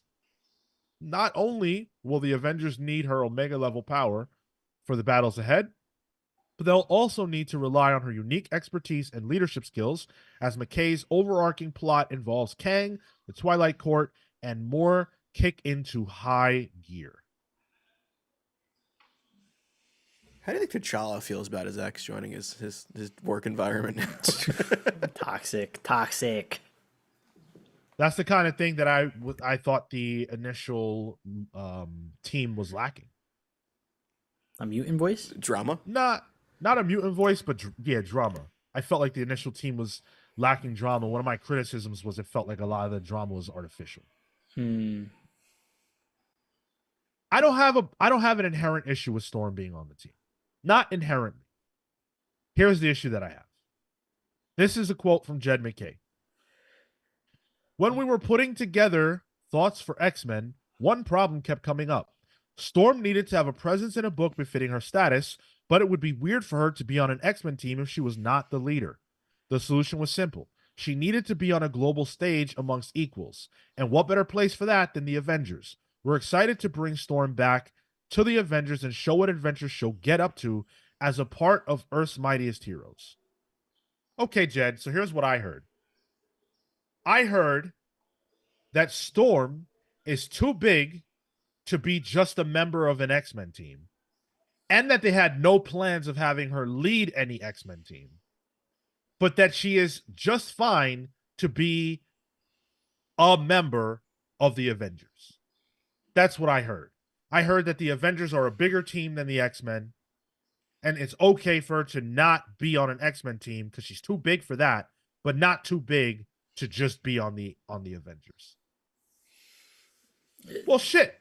If she's too big to just be in the X-Men, then how the fuck come she's not too big to have not an A-list creative team writing her solo book? Damn. Riddle me that. And also, if the Avengers are bigger than the X-Men, how come every X-Men book is outside the Avengers book? Like Avengers is in March, Avengers 11 was number 44 on the sale charts. X-Men Forever is above that. Robert says, "Man, they would like to throw that Omega level around a lot these days." Yeah, it's true. Storm, it's valid with Storm, but they do throw that out a lot. I'm gonna read it because I have to, and I know that invalidates what I just said. But I love the whole Storm hour so and much. 45 we did, Sean, previous. No. It's not. It doesn't invalidate all of that. It invalidates what I said about not wanting to read Avengers. I have to because I love Storm. I want to see what Jed's gonna do with Storm. Hopefully he does her justice. Am I excited for this? On some level, but I would much rather see Storm leading an X-Men team. That's what she should be doing. What jumps out to me of this announcement? Like, cool, Storm, Avengers, cool cover. Sheedy back on Avengers? Like, that's what jumped out to me. Like, Valera Sheedy is, out of the Gods verse since that's done. Yep. And coming back to Avengers. So, that's exciting to me. Yeah, I mean, it's cool. It's good for him. I'm not excited because I haven't been reading the series. But I to be honest with you, I don't anticipate that beyond issue 17 I'm gonna want to continue to read it. But this is a jumping on point, I guess, so I'm gonna give it another shot. Wait till Storm and the Avengers face off against a new team of villains.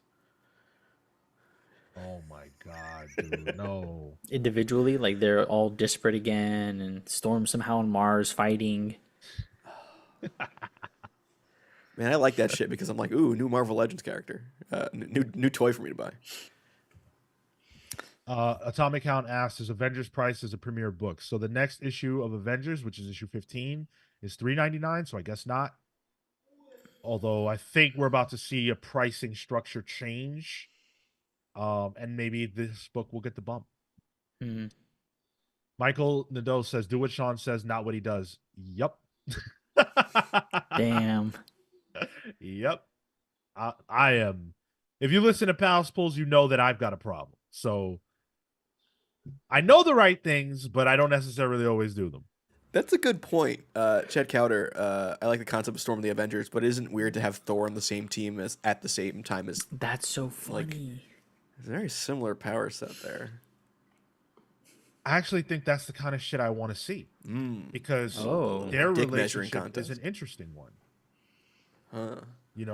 Storm is a mutant who is godlike in her power level and the reverence that people have for her. And Thor is an alien who is revered as a god as well. And so I'm really interested in that.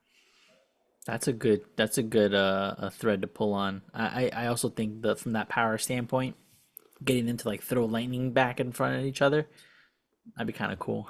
And then also Scarlet Witch on the team too. No More Mutants woman. The Karen of the Avengers. True.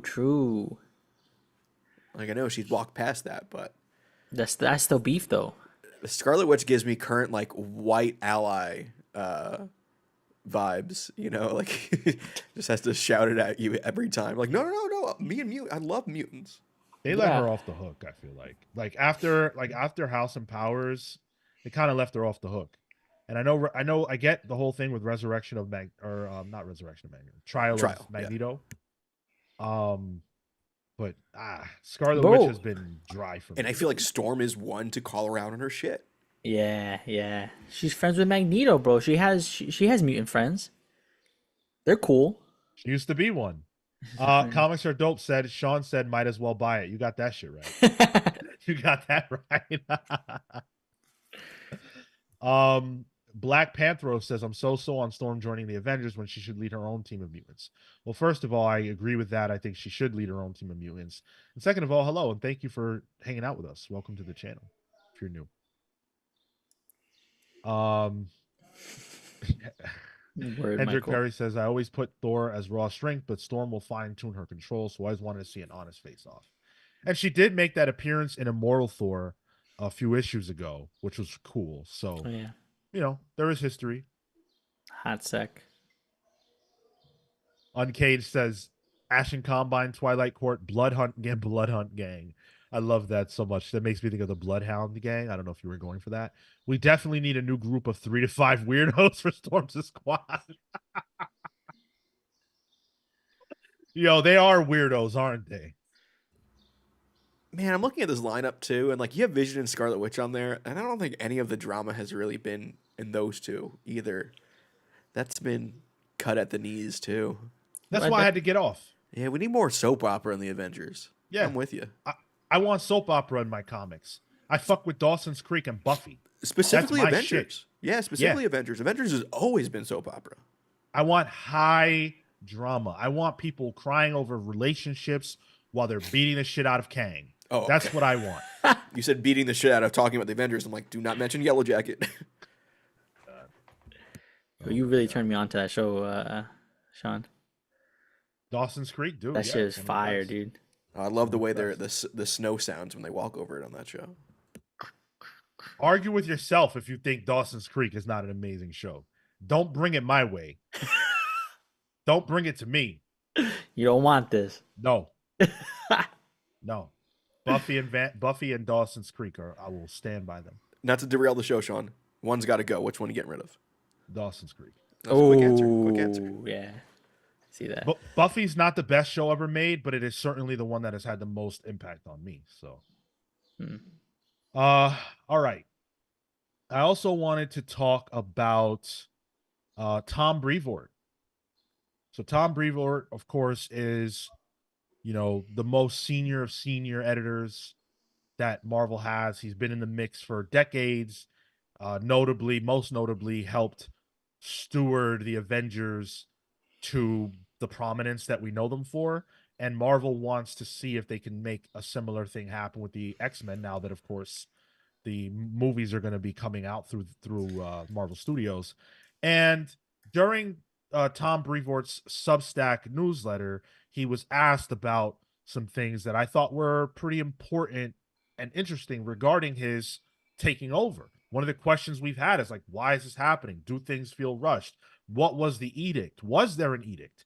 And so he answered a little bit of that. So he said, quote, I have felt like a lot of the X projects over the past several years have felt just a bit random to me. Their cast seemed to have been assembled based on who happened to be around and available, rather than any relevance to the concept or series. Roger Stern had a name for books like this, where the characters were bent out of alignment in order to support a concept that wasn't relevant to them. Fake books. Plus, I think there are any number of X characters who have proven themselves popular and certainly capable of floating a series of their own, where the focus can be more tightly on them rather than being a part of another temporary ensemble. So he was specifically reacting to a question that was about why there are so many solo titles in this new era. So that's a very, very interesting kernel to me. And there's more to come, but that's a very interesting kernel to me. Tom Breevort himself feels like there have been a lot of weird things happening in the X books as it relates to the characters that were featured and who wasn't. And he went as far as to say that they were fake books because characters were being bent to fit the concept rather than the concept chosen to fit the character. Were there any examples given? No. Of course, he's not going to give it. Sure, you don't want to throw anyone directly under the bus, just generally under the bus. I mean, I feel like I would take Marauders like that. Like, I felt that was supposed to be a book about going around the world and saving mutants and, bringing them into the fold. And half the time we were in, Madripoor? like every other issue, and for whatever reason, and then it would take a break because something would happen in between, and then you had the gala somehow threw everything apart, and then we came back to Madripoor not even saving mutants. Like, it became convoluted. Yeah, I mean, certainly we can all, each one of us, point to books where you could say, "Oh, that was a little weird," or "Why was that character featured?" and on and on. And what stands out to me so much is that this is a guy who was at the top of this, who's saying that, right? Like he's at the tippy top. And then when you look at the teams that we're getting, and you look at some of the series that we're getting here in the From the Ashes era, I think you can see what he's saying in the books. Mm. I absolutely think you can see it. Where was, Jean Grey? Where was she at? Now she's getting her own series. And a lot of times for me, she felt super ancillary. She didn't always feel very important. Now she's getting her own series. Yeah. So I think there's merit to what Tom said, but he continues. Talking about the mission statement and why this is happening, why the From the Ashes is happening, and what he was asked to do. He said, "In the case of X-Men, I wasn't really given much more than that we wanted to be moving away from the rapping Krakoa era, and that because the characters were going to be of greater importance to the studios in the years to come, it made sense to have a more senior editorial presence overseeing the book. And nobody at all objected with my loudly announcing that the objective of the X line would be to scratch and claw our way back to the top of the sales charts, where the X-Men had long sat and where it belongs. In other cases, there might be other considerations, but not all of the time, and not even most of the time." Tom would also say, "I said that we'd be talking about Iceman by the end of the year, and we're still not even halfway to that point. So, like many of the X characters fans keep asking about, you're going to need to wait for the proper moment to arrive." We have been asking why now From the Ashes? Why this radical of a shift? Why are they getting rid of basically all vestiges of Krakoa? I think that's why. This is him pretty much saying alignment with what Marvel Studios needs. Hmm. I mean, I think that's why we have Storm in two big announcements this week as well. Yeah. Just getting the push. Yeah. Yeah, Yeah. because they're gonna want to push Storm. Once Storm becomes a character in the movies, she's gonna be pushed. Like that's a character I can see who's an X-Man, but I can also see there being a movie about her, just on name recognition alone. Like Wolverine type. I mean, if they decide to push her that way, sure. But like, I think she could be more like a Captain Marvel type. Hmm. I mean, you don't have to look further than the books that we've gotten Yeah, announcements for to see that Marvel is making deliberate choices as far as who they're spotlighting and who they're not, and that those things are going to be factors going into the film era of things. And again, synergy is okay. They're always going to do synergy. I don't really have a problem with that. And I do think that the Krakoan era had worn out its welcome as far as what we've been getting over the last couple of years from those books. However, we have also heard the exact opposite of what Tom Breevort is saying from people within Marvel since this announcement was made. Hmm. I love Gail Simone, and I don't think she's lying when she says that she personally was never given an edict about, what story she could tell or not tell or anything like that. But I don't believe that Tom Breevort didn't have those conversations with his immediate superiors, and I don't believe that Tom Breevort didn't tell certain people, "Hey, we kind of want to do this, we kind of need to do that." the invisible hand guiding everything. Like even they've said that like it doesn't necessarily need to be an edict from the upper parts of Marvel or Disney. It's more of a like it's understood sometimes that this needs to happen for synergy. Right. Feige ain't making these calls. He doesn't give a shit about what's happening here. I doubt he even knows most of the time. But they understand that like there is a vertical they need to kind of get settled. Well, who does Tom Breevort report to? Tom Breevort reports to Dan Buckley. Who does Dan Buckley report to? Kevin Feige. Dan Buckley is the president of operations at Marvel. He is the president of Marvel that reports directly to Feige. So if Tom is saying this and he's saying that he was given word, then that word is coming from Dan, who knows maybe not the minutia of like these are the plans for the films and yada yada yada, but he certainly knows the general idea of what needs to happen in the comics to make it work for the films in a couple of years to get them in that place. Breevort was a guy at the Avengers comics when the Avengers movies were a thing. Exactly. Synergy is synergying. So we have our answer. And this week we got a couple of announcements about creative teams and books that we're getting in this space. We already knew that there was a Storm book coming. We've talked about that already, so we don't need to really dive too deeply into that other than to read just a little bit about what it's going to be about. Quote, set in the X-Men's highly anticipated From the Ashes era, Storm will be brought to life by Murewa Ayodele, the acclaimed writer behind Okugon, Brutalizer of Gods, who made his Marvel debut last year, blah, blah, blah, blah, blah. You guys know that. Storm has always been a prime protector of the planet. With the loss of Krakoa, that position becomes more important to her than ever.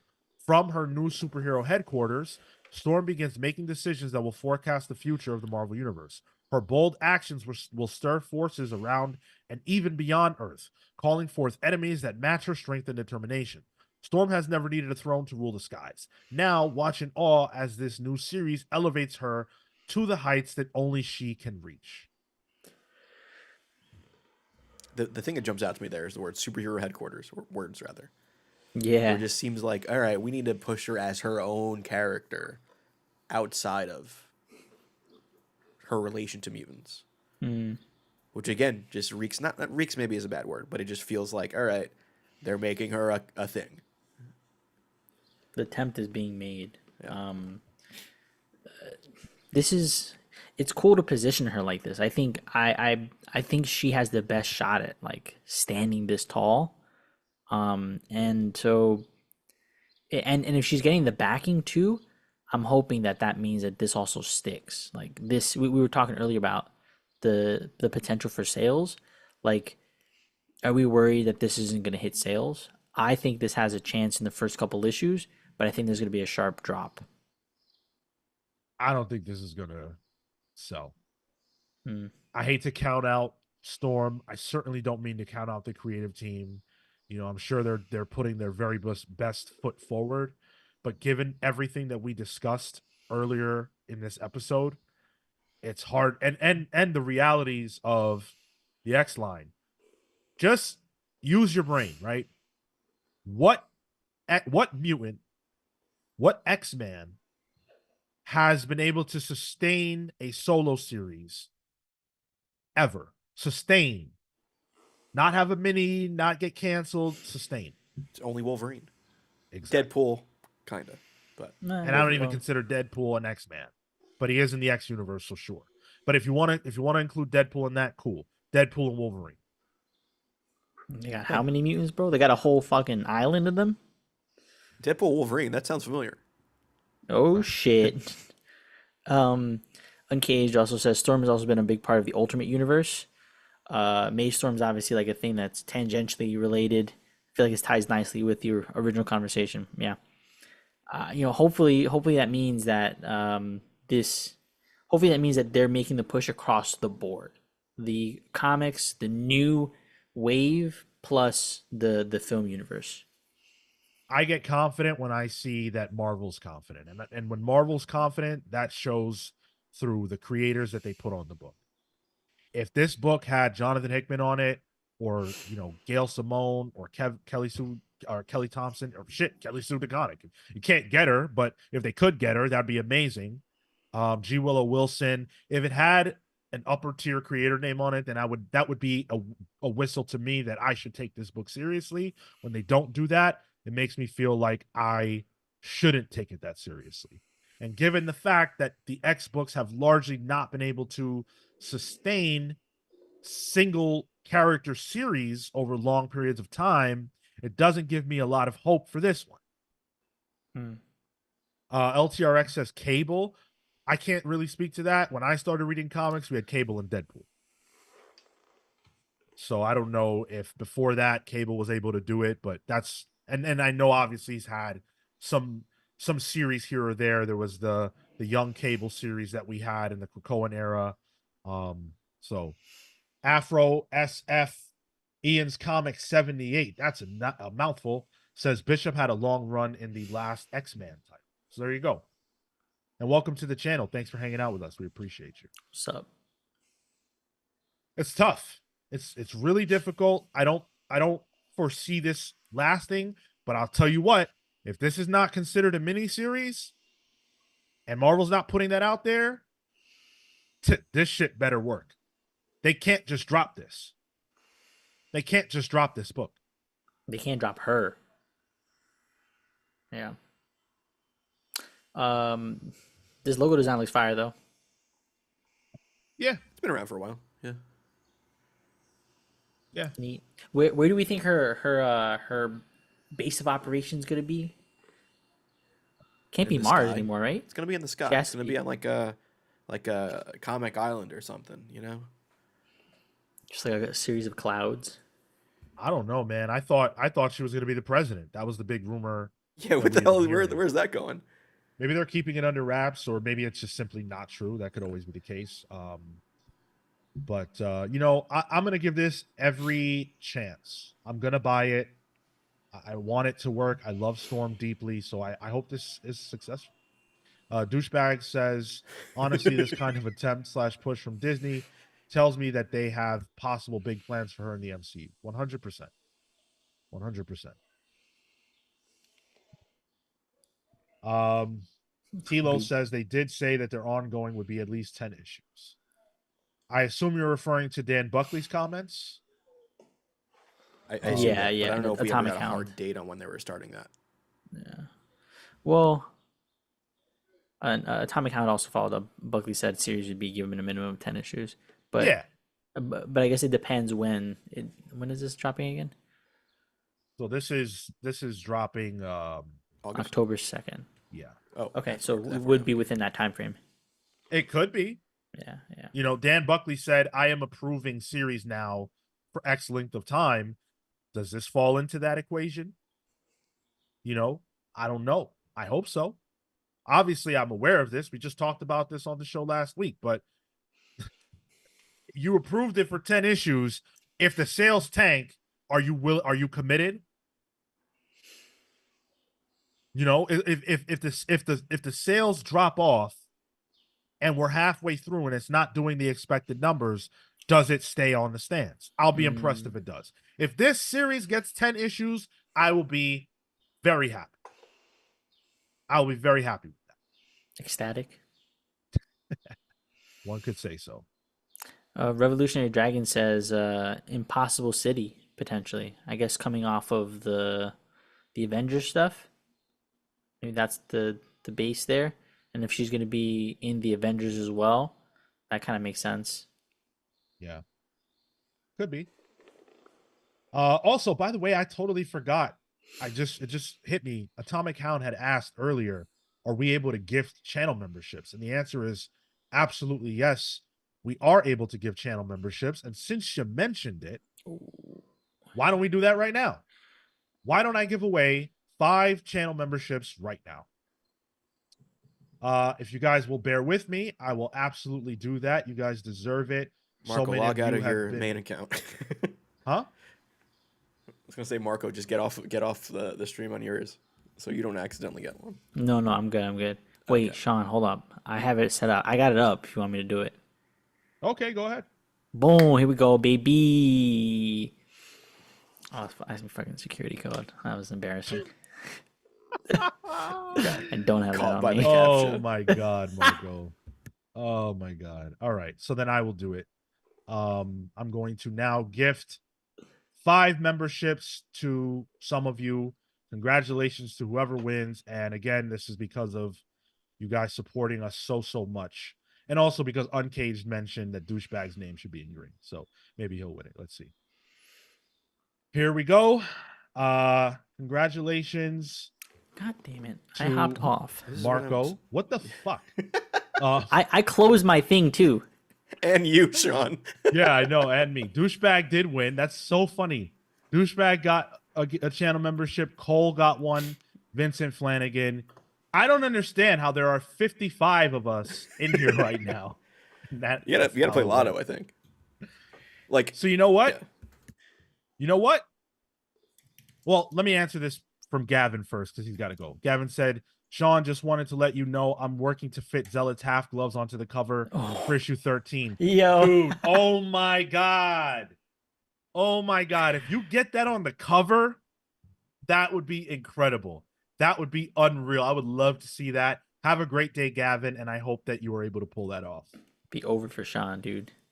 Yes. You know what? I'm going to give away 5 more channel memberships. All right, let's do it. You guys have earned it. You guys are amazing. And I'm annoyed that Marco and I won some. So I'm going to give away 5 more. Here we go. Let's do it. Membership gifting. Boom. Let's see those winners. Congratulations to Promiscuous Time Traveler, Gavin Guidry, Hey. Zeke, Tubies with Timmy, and Chris Ramler. You know what's so cool about that? Is that I don't know who Zeke, Tubies, or Chris are. You don't know Tubies? No. But I love the fact that it went to some people who don't necessarily engage the lurkers. I value lurkers. Lurkers are the Pro MVPs. lurker. Yeah, I'm Because pro you lurker. guys just hang around. You don't say shit, but you chill and you enjoy the show. And I love and appreciate that. So congratulations to all of you that won your channel memberships. I hope you enjoy your emojis, your green names, and your exclusive access to early access videos over on the channel membership side of things.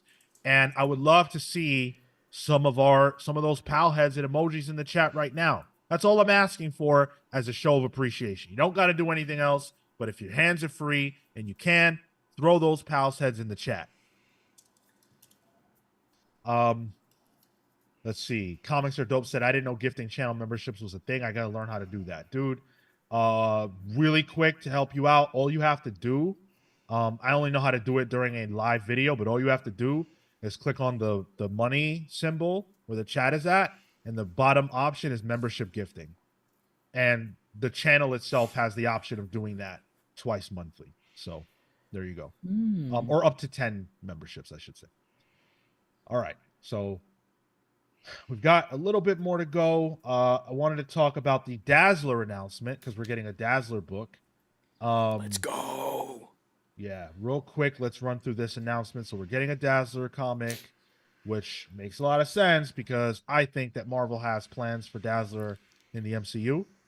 But this is being written by Jason Liu, who did the Sentry book recently, and Rafael Loureiro, who was a newcomer.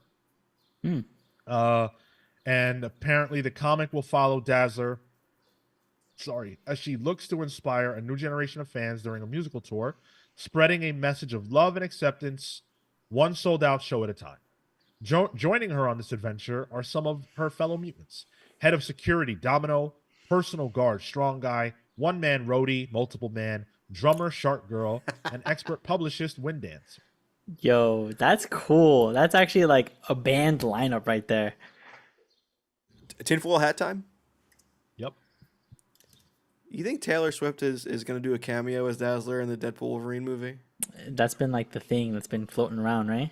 This seems like the timing of this seems like they need to capitalize on something. Like you don't put a Dazzler book out before Cyclops, unless something is there. Or Well, they she could just be released trying an to ride album. the Swiftie train as well in general, which I understand. But she dropped an album recently, right? Dazzler? Swift- Yeah, it was hot. No, Taylor. It was diss tracks Oh. actually. It was anti-sinister diss tracks. Yeah, Taylor did just drop. Yeah. She drops That like would be 2 a- a year, dude. Oh, I'm not plugged into it. She said, sure. Right. Yo, actually, that'd be a good like marketing play. Have Dazzler just release an album. Yeah, or even a song. Like what they did on that live stream on Marvel's YouTube. Where they were playing music and stuff. Have like a Dazzler something or other. I don't know. I think there's a lot of potential with Dazzler that I don't think's been touched. It'd be interesting to get somebody who is a like star an artist like that, so you can kind of like metagame it to some degree. I mean, the way Dazzler was first introduced, I think, was in a vinyl first. Like there was music first when she was first created, and then she was in the comics. That'd be cool. Harris says, hot take, this is a sneaky X-Force book, which is led by Dazzler. Well, we do have an X-Force book coming, so, but you know, it could be a little different. I'm weirdly curious about this book. I don't think it's going to be for me ultimately, largely because I strongly disliked the Sentry book. The first issue just completely turned me off, and I was frustrated by it. And it felt, you know, preachy in ways that I didn't care for. So I had to stop with that. Hmm. Yeah, this guy, this writer, Jason Liu, right? He's Yeah. 2 for 2 on my niche favorites. So, what are we gonna get? He's gonna write a speedball book next? Did you like Sentry? No, Oh, all right. I'm with you, Sean. Where like Sentry is Robert Reynolds because that's the story. Like it's him and the Void and all that. Yep. I appreciated the idea. I just didn't like the execution of it. Yeah, completely agreed. Who's the artist on Dazzler? So the artist on the book is Raphael. Laredo. Yeah, Lureo. Yeah, I pinged him. So, you know, we don't really know too much about what to expect from a quality standpoint on those ends. But I think the fact that a Dazzler book is coming should just tell you all you need to know about what Marvel has in the pipe. And quite frankly, even if Taylor Swift doesn't end up playing the character, the fact that people think she's going to play the character is something that you should run with. Good press, Yeah. regardless of the situation. And I think just given the characters that are joining Dazzler along this, it seems like it's a different beat for what the X books can be. This looks like, oh yeah, you're just following a pop star. Like, you know, a one man roadie, multiple man. That's hilarious. That's funny. Yeah. I love Yo, that. he's like, yo, pass the cables, and he goes over here. Oh, connect the thing. Oh, fix the lights. Like, you know, like having all that. I immediately saw that happening. The bodyguard definitely gonna have a, you know, a good rapport there. Domino being the head of security, she should be on top of it. Like you're gonna, it's probably gonna be a book about all the ancillary characters, and she's just doing a show kind of thing. They're all should the Marvel should invest in AI bots for Twitter engagement. Just have a whole bunch of stands on the internet for Yo, Dazzler. That's all bots. can't wait for the new drop. Promiscuous Time Traveler says, once again, the bonus content is totally worth paying for the membership. Well, I appreciate you saying that. I personally agree, and I know that I'm working against us by just giving away memberships like that. But you know, you guys are our pals, and you know, if it wasn't for the fact that money's a thing and that we needed to live and fund this operation, I wouldn't give a fuck, right? I want everybody in on the fold of everything that we do because you guys are the lifeblood of this. Mm. But you know, Robert Cashback says she can be an ambassador for mutant kind, appealing to the next generation of humanity through the magic of rock. Hell yeah. Yeah, Thanks. absolutely. I'll buy it. You know, we'll review the first issue almost assuredly on Palace Pools. I But like past it that, it's really going to have to be a great series. I like it for the Dodson cover alone. That's a good ass cover. Oh, yeah. They know when to get Dodson. Yeah, They know Dodson when has to its bring points, him yeah. out. Love it. All right. Jenny Sparks is the next character that Tom King is going to get in his bag for. Who? Jenny Sparks. You read this book, Martin. You know who she is. So Tom is going to be teaming with Jeff Spokes and Clayton Cowles for a new DC Black Label book about Jenny Sparks, the 20th century, the spirit of the 20th century. She was in The Authority. That's the only time I've ever seen that character was in that the Ellis Hitch Authority. And she was easily my favorite part about that book. Yep. So I think this is probably going to be another banger. It's going to be 6 issues of 28 story pages out in August. This is what Tom King had to say about it. Jenny Sparks is an epic, thrilling, mind-blowing series in the tradition of Strange Adventures, Mr. Miracle, and the Human Target. The spirit of the 20th century comes to the 21st to try to save 5 men and women taken hostage by an out-of-control and infinitely powered Captain Atom. Through this lens, we'll explore the grip of Jenny's time on her own, how, despite all our desperate prayers, the sins of our past refuse to die away. Featuring astonishing art by Jeff Spokes. Seriously, it's so damn good. Jenny Sparks seeks to set the bar in superhero comics to show how our heroes can illuminate and define our moment. Now, I'm going to go out on a limb and say that the reason why DC grabbed Jeff Spokes for this is because he's got the same initials as Jenny Sparks. Also, the art's good. That too. Imagine. But I don't mind a Jeff simple Spokes. Him equating this to Mr. Miracle and Strange Adventures and Human Target is something. Part of his job. He's selling books. Sure, yeah. Tom King is a good salesman when it comes to his pitches. I think maybe like a Human Target-esque thing is probably comparable, in terms of like a mystery type, and that's been his bag recently. So I feel like that's probably the avenue we're going down. And not only that, I mean, Tom King is part of the James Gunn kind of brain trust, True. and they're doing an Authority movie. So again, like prep the characters to have books available when that movie is out. Because there's only so many Authority books, and some of them are a little. I remember feeling I'm not excited for the book. I'm excited for Tom King. I'm not excited for the character necessarily. I remember her feeling like, oh, this is Constantine. This is just a woman version of that, and so I trust Tom King enough, and just looking at the art looks good. I'm trusting the creative team on this one. I'm not particularly sparked by Wildstorm and/or this character. That's super fair. Comics Are Dope says Tom King on these random side characters is the biggest proof that the big two could feature more minority characters if they really wanted to. How come this book's not about, I don't know, Hardware. Black Lightning? Because of the movies? Could be. why? I mean, Tom's gonna work on who he needs to, and DC has business that they need to take care of and stuff like that. But I think Tom King has proven that he can do these kinds of books extremely effectively with characters that people don't care that much about. There's not that much fanfare and love for Mr. Miracle or any of them. But Tom makes people care. So can he not lend those talents to one of those characters that desperately needs it and make a star? I would love to see that. I think he can. I just think they're not thinking about that. Right. Yeah, they're just reeks of the same thing that's going on with X-Men. It's just preparation for the availability of these characters for people trying to get into comics because of movies. Yep.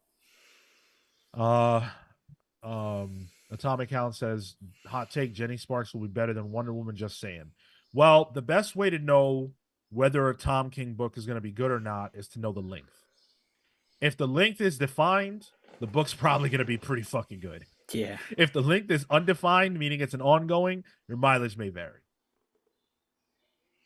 I feel like he just works really well in defined, confined spaces. When he knows how much time he has to tell a story, and the beginning, middle, and end is already clearly laid out, and there's no room for fluff, Tom does his best work, in my opinion. Yeah. But not everybody agrees with that. There are people like Tyler who swear by Batman and Wonder Woman. So depends the conditions. Yeah. Well, maybe not the Alfred of the Batman part of things, but yeah, I agree. Sure. This week, the Eisner nominations were announced. Every year, we, of course, have the Will Eisner Awards celebrating the incredible creators who have put their whole ass into telling tremendous stories in a year's time frame. The awards this year are for books that released between January 1st and December 31st, 2023. There are 32 categories. According to comicbook.com, um, Image and DC have the most nominations overall from a publisher standpoint. Uh, and Image pulled in 17. DC had 13. Uh, Fantagraphics got 11. IDW got 9. Drawn and Quarterly got 8. Hmm. Now, I have said this probably every single year that the Eisners have happened. I don't love the Eisners. I really am happy for everybody that wins. I think it's great. You know, we know that um, the money reward for doing comics is not amazing. So they damn sure better get recognition for doing great work. And so I appreciate that. The reason why I don't love the Eisners is because I largely feel like it obscures the mainstream, which is the same problem that I have with like the Oscars or whatever. Um, and at times it can feel a bit masturbatory, focusing on books that, you know, it's like how many people have read this? Oh, 5? Okay, perfect. This is perfect for the Eisners. But I do want to specifically congratulate and celebrate Kelly Thompson, who I consider to be a friend of ours. And of course, Leonardo Romero and everybody involved in Birds of Prey. And all the books that Kelly Thompson got nominated for. She had the most nominations of any creator this year, 5 noms. I think every book she did last year got some kind of nod. Black Cloak, Call, Jeff, Birds of Prey. I think Birds of Prey might have gotten 2, but wild. That's the most Well, I've seen she for. she got a nom for best writer. Yeah, exactly. That's the most I've Yo. seen for one individual person on one awards year. Yep. It's incredible. And it's earned. You know, everything I just said doesn't apply to Kelly because Kelly's work is top notch. It's on big books that people are reading. She's selling comics. She's you know, her efforts are you know, making it so that books are selling. And to me that's the biggest point of this. You know, to tell deeply resonant creative stories but also sell comics. A couple of things jumped out to me here on this list is Yeah. the minimal amount that Marvel had nominations. Very frequently like that. But DC had a ton. So I don't even know if that's really a thing against mainstream books as much as just like maybe Marvel isn't just hitting right now. Star Trek, the property of Star Trek, got the same amount of nominations that Marvel Comics did in this, which is wild. Good for IDW. They got something good there. And also, what category was it in? Best Limited Series. Excited to see Caroline Cash's Pee Pee Poo Poo on there. Yeah, shout out. Good book. That's cool. Good book. Yeah, there were some, you know, there were some great books nominated. I don't even know if I would say snubs. I can't think of any explicit snubs. I don't know if you guys can. No, but I've seen people on Twitter complaining that their book got snubbed, which is just like, Well, maybe don't. Of course. That's the other side of doing this. That it leaves people out and people are going to be hurt and you know everybody thinks and believes they're doing great work and you know they probably are, but there's only so much room and it's hurtful to not get a nomination, but the competition is stiff. I mean, look at best continuing series. Although man, this is so hard to talk about, but Birds of Prey, Nightwing, Shazam, Transformers, and Wonder Woman. Those are the books that got nominated for best continuing series. Are those the best continuing series in comics right now? I don't agree with that, but those are the ones. To me, I think Incredible Hulk is missing from here. I think Immortal Thor is missing from here. I mean, we can't just limit it to the idea that Marvel's not putting out great books because they are. Um and Incredible Hulk and Green Lantern War Journal and Action Comics have been going on for just as long, if not longer, than Birds of Prey. I always get annoyed when we have like books like nothing against Nightwing and the creative team that they're doing, but they're always nominated. Yeah. It's like Taylor Swift winning album of the year every year. Yeah, and it's tough because it's a perennial nominee, but I don't like it at all. So when I see that, I'm like, what's the reason for this? But I accept that I'm not gonna like everything that is great in comics. So it's just not for me, but obviously it's for a lot of Yeah. other people. Well, For me, but it's there's more like also, they had their chance. Let's give someone else a nomination. I mean, but then there's also things like Transformers, where like best continuing series, Transformers has been around by the time this got announced, maybe what, issue 6, 7? Like, is that fair? And if Well, it's just yeah, and if it's just Daniel Warren Johnson, then like that's only a certain number of issues. that's what I was gonna say. That I don't have the information right in front of me, but I don't even know that Transformers had completed its full first arc in the first in from January to December of 23. Yeah, exactly. So But I do agree it's one of the best books of the year. It made our list. But um hats off to everybody. Were there any other books that you wanted us to specifically highlight or anything like that from here? If not, uh we don't need to belabor it. Beneath the Trees Where Nobody Yep. Sees is best new series. Yo, 100%, man. Be- 100%. the whole best new series category has got some good stuff on there. Yeah. Beneath the Trees, Black Cloak, Kelly Thompson's on there. Phantom Road. I don't know if you continued reading that, Sean. I know you were. I'm buying it. And Local Man. I know. I just bought the trades. I have the trades of that. I heard only good things about it. And Somna, there's discussions on that on the Discord as being a good book. Contentious category. Uh, actually, nah. I wanted to talk about the best writer and best artist categories. So for best writer, we got Stephen Graham Jones for Earth Divers, Mariko Tamaki for Roaming, excuse me, Tom Taylor for Nightwing and Titans. Titans? What? Bro, you don't remember that book? Yeah, I remember it. That's why I'm having this reaction. Oh, I see. I see. Titans. Nightwing pulling some weight there. Yo, facts.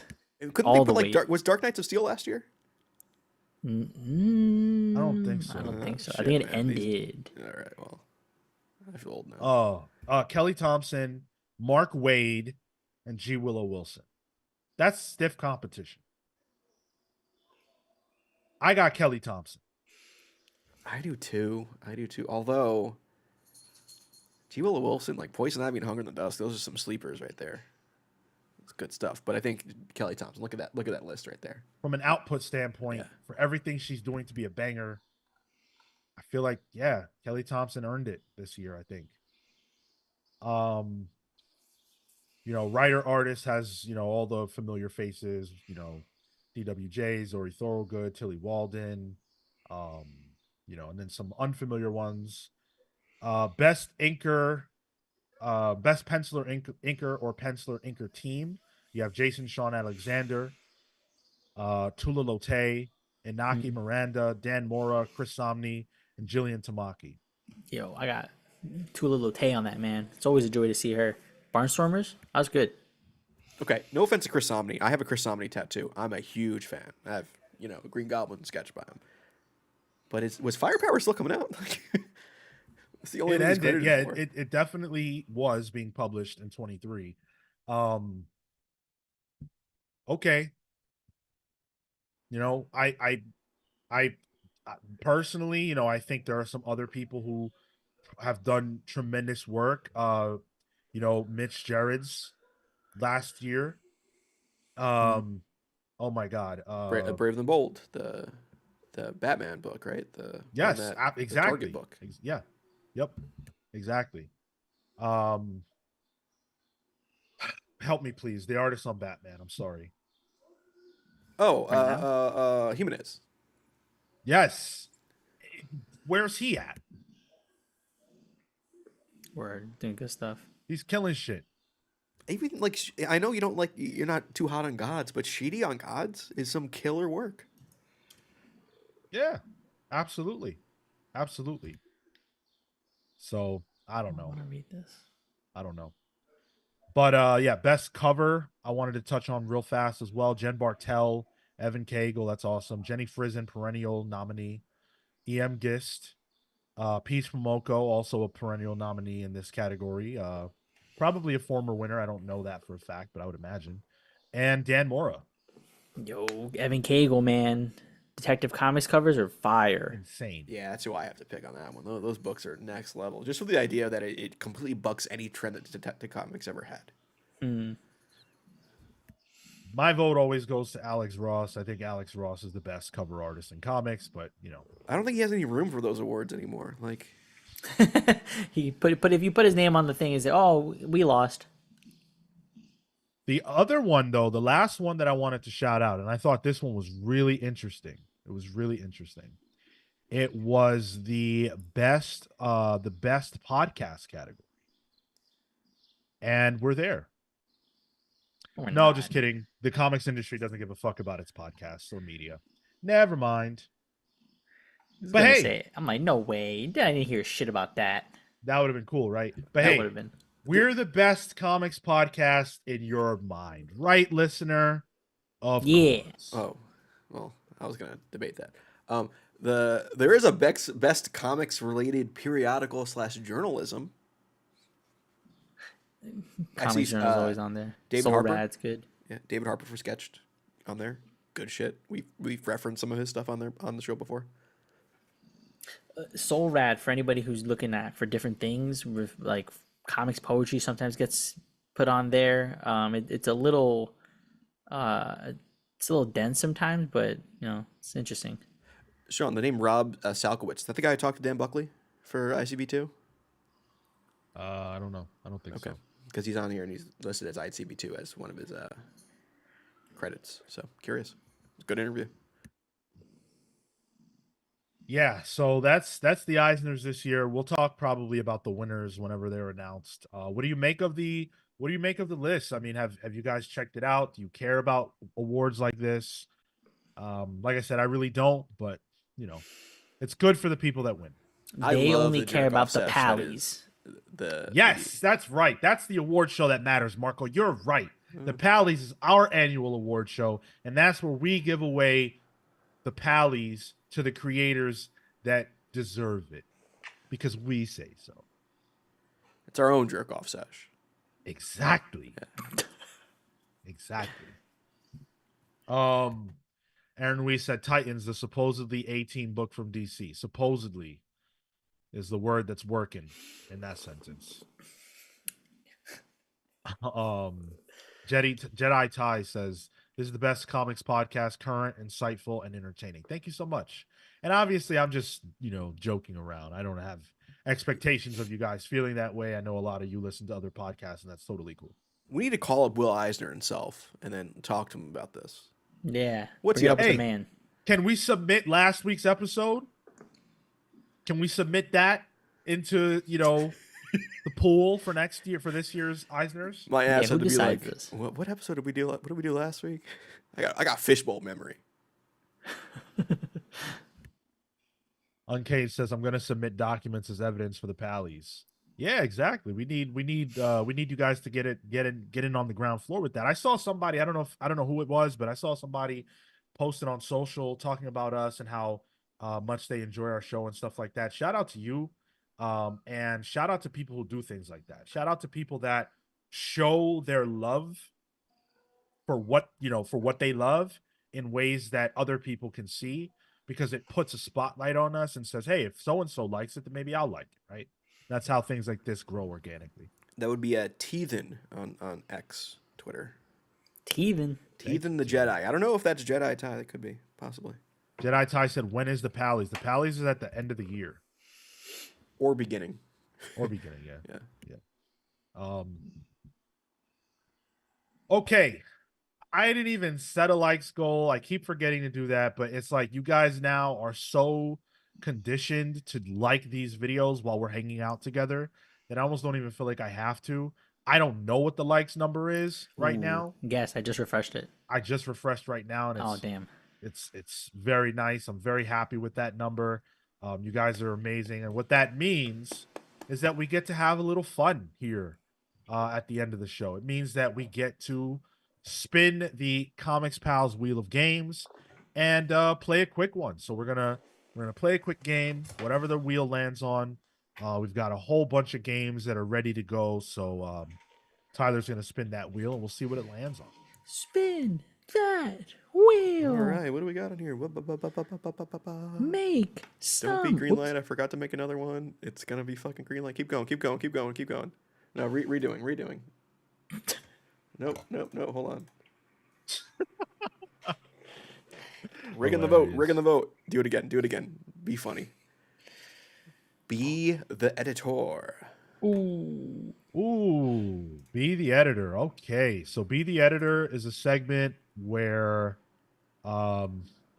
we assemble a team of creators, for a certain purpose, a book that we're trying to pitch, that we want to come out, whatever the prompt is, we assemble the creative team and come up with the idea here, each of us, to determine what that's going to be. So we've talked a lot about the DC Ultimate Universe, Absolute DC, or whatever that's going to be called. And so I thought that today we each could pitch creative teams and characters for three. Let's see if we could do three DC books, three ultimate, absolute DC books. We don't have to get too crazy pitching the ideas because three is a lot and stuff, but 3 each. yeah, if we can. Okay. And we can even workshop them together if we feel like that's necessary. All right. I have one. I'm trying to think of the other. So I will start. I would love to see Philip Kennedy Johnson on Green Lantern from the jump. If Absolute DC is going to the beginning and telling new stories, fresh stories, never before seen, I want PKJ on Green Lantern from the jump.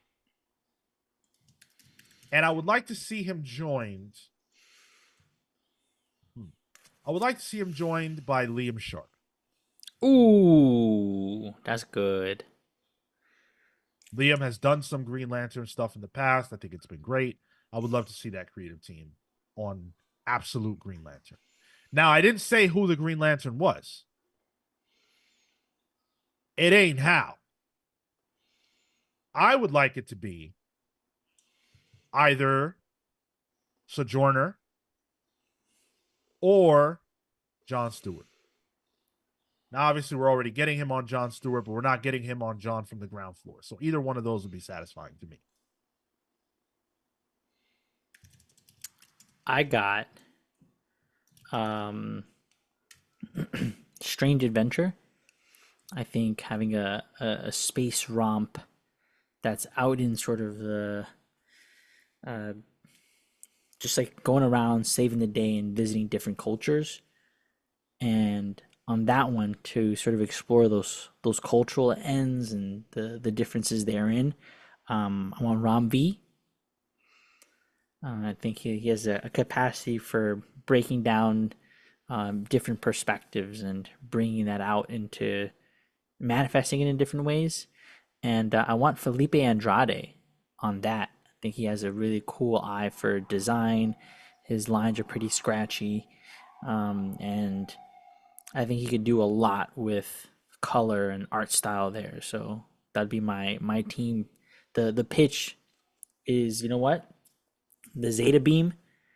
Typically it just brings him teleports him from wherever.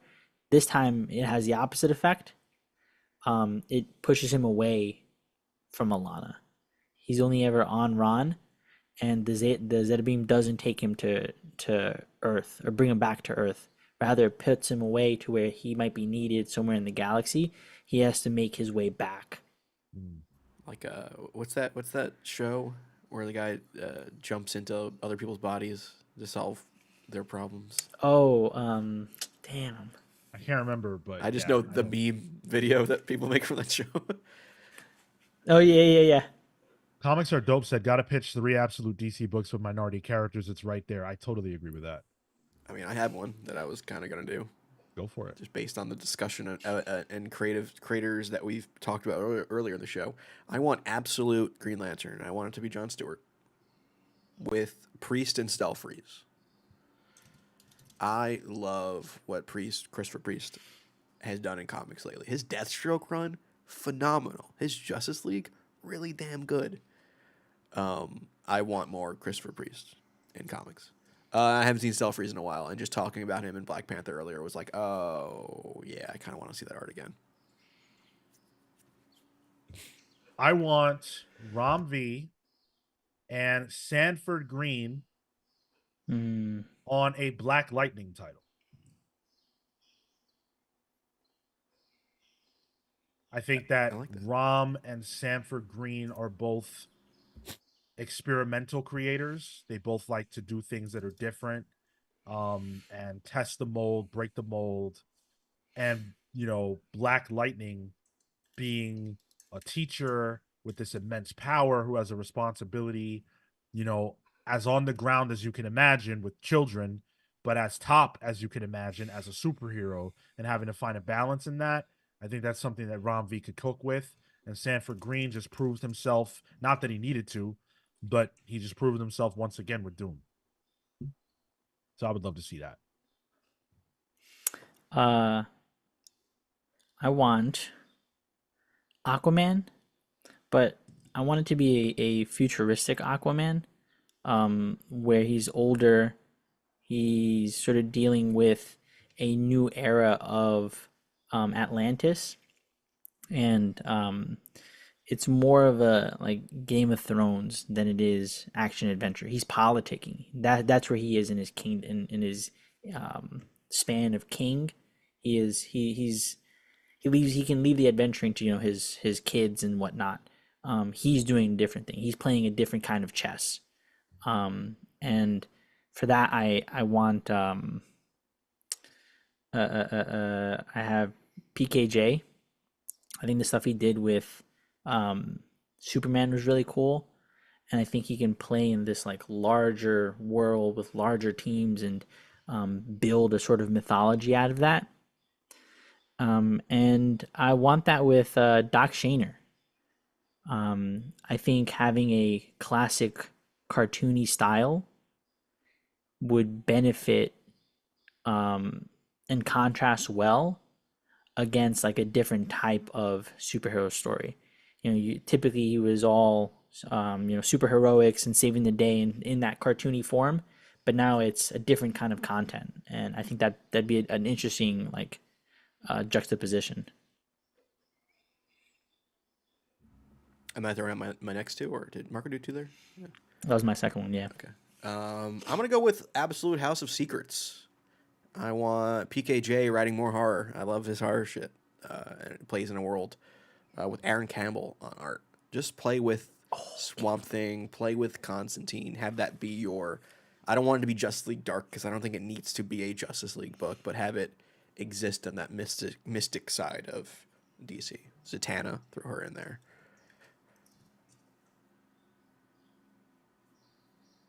You're muted, John. Yeah. Oh, whoops. For my last one, I am going to go with Naomi. Oh. Yeah, I'm gonna go with Naomi. I want N.K. Jemisin on it, and I want Jamal Campbell on art. I think that if you want a character like Naomi to get over, who definitely has a chance, she definitely has a chance. I think you've got to go big, and I think Campbell's one of the biggest artists in comics that is non-white, and Jemison knows how to write books for young adults, and that's the kind of person that you need to help get those kind of characters over. So I would love to see that. I got Swamp Thing. But I wanted to go back to a much more or stay in the realm of horrors a lot deeper. And for that, I think the team behind Harrow County, Cullen Bunn and Tyler Cook, steeping it in that sort of southern gothicness, that watercolor, dirty, but can also be very clean when necessary style of Crook, um, would make it both murky, but at times can be really beautiful. So I think that'd be a good combination. And let me finish off my picks with someone who I think is going to be working there. I'm smelling it, or should at least. Al Ewing on Absolute New Gods. I want Al Ewing on Ooh. that with art by James Harron. I want a little bit of a Kirby-esque feel to it, but more modern. And I want Al Ewing to just put his whole bussy into, DC lore and the Kirby of it all. That sounds fun. Comics are dope. I tried to keep it, you know, keep it black, keep it minority, like we said, but hey, we tried. Those are our absolute DC books. Let us know what your absolute DC books, your wish list of what creators and what books you want to see them working on. Um, Couldn't fit Let me everybody's in. see. Marco just put up a poll, so if you guys want to vote, that would be great. Gore Vidal says I'd pick Grant Morrison and give them March on a Harley Quinn book. Give them free reign. Whoa, Yeah, nice to see Gore whoa. Vidal in chat.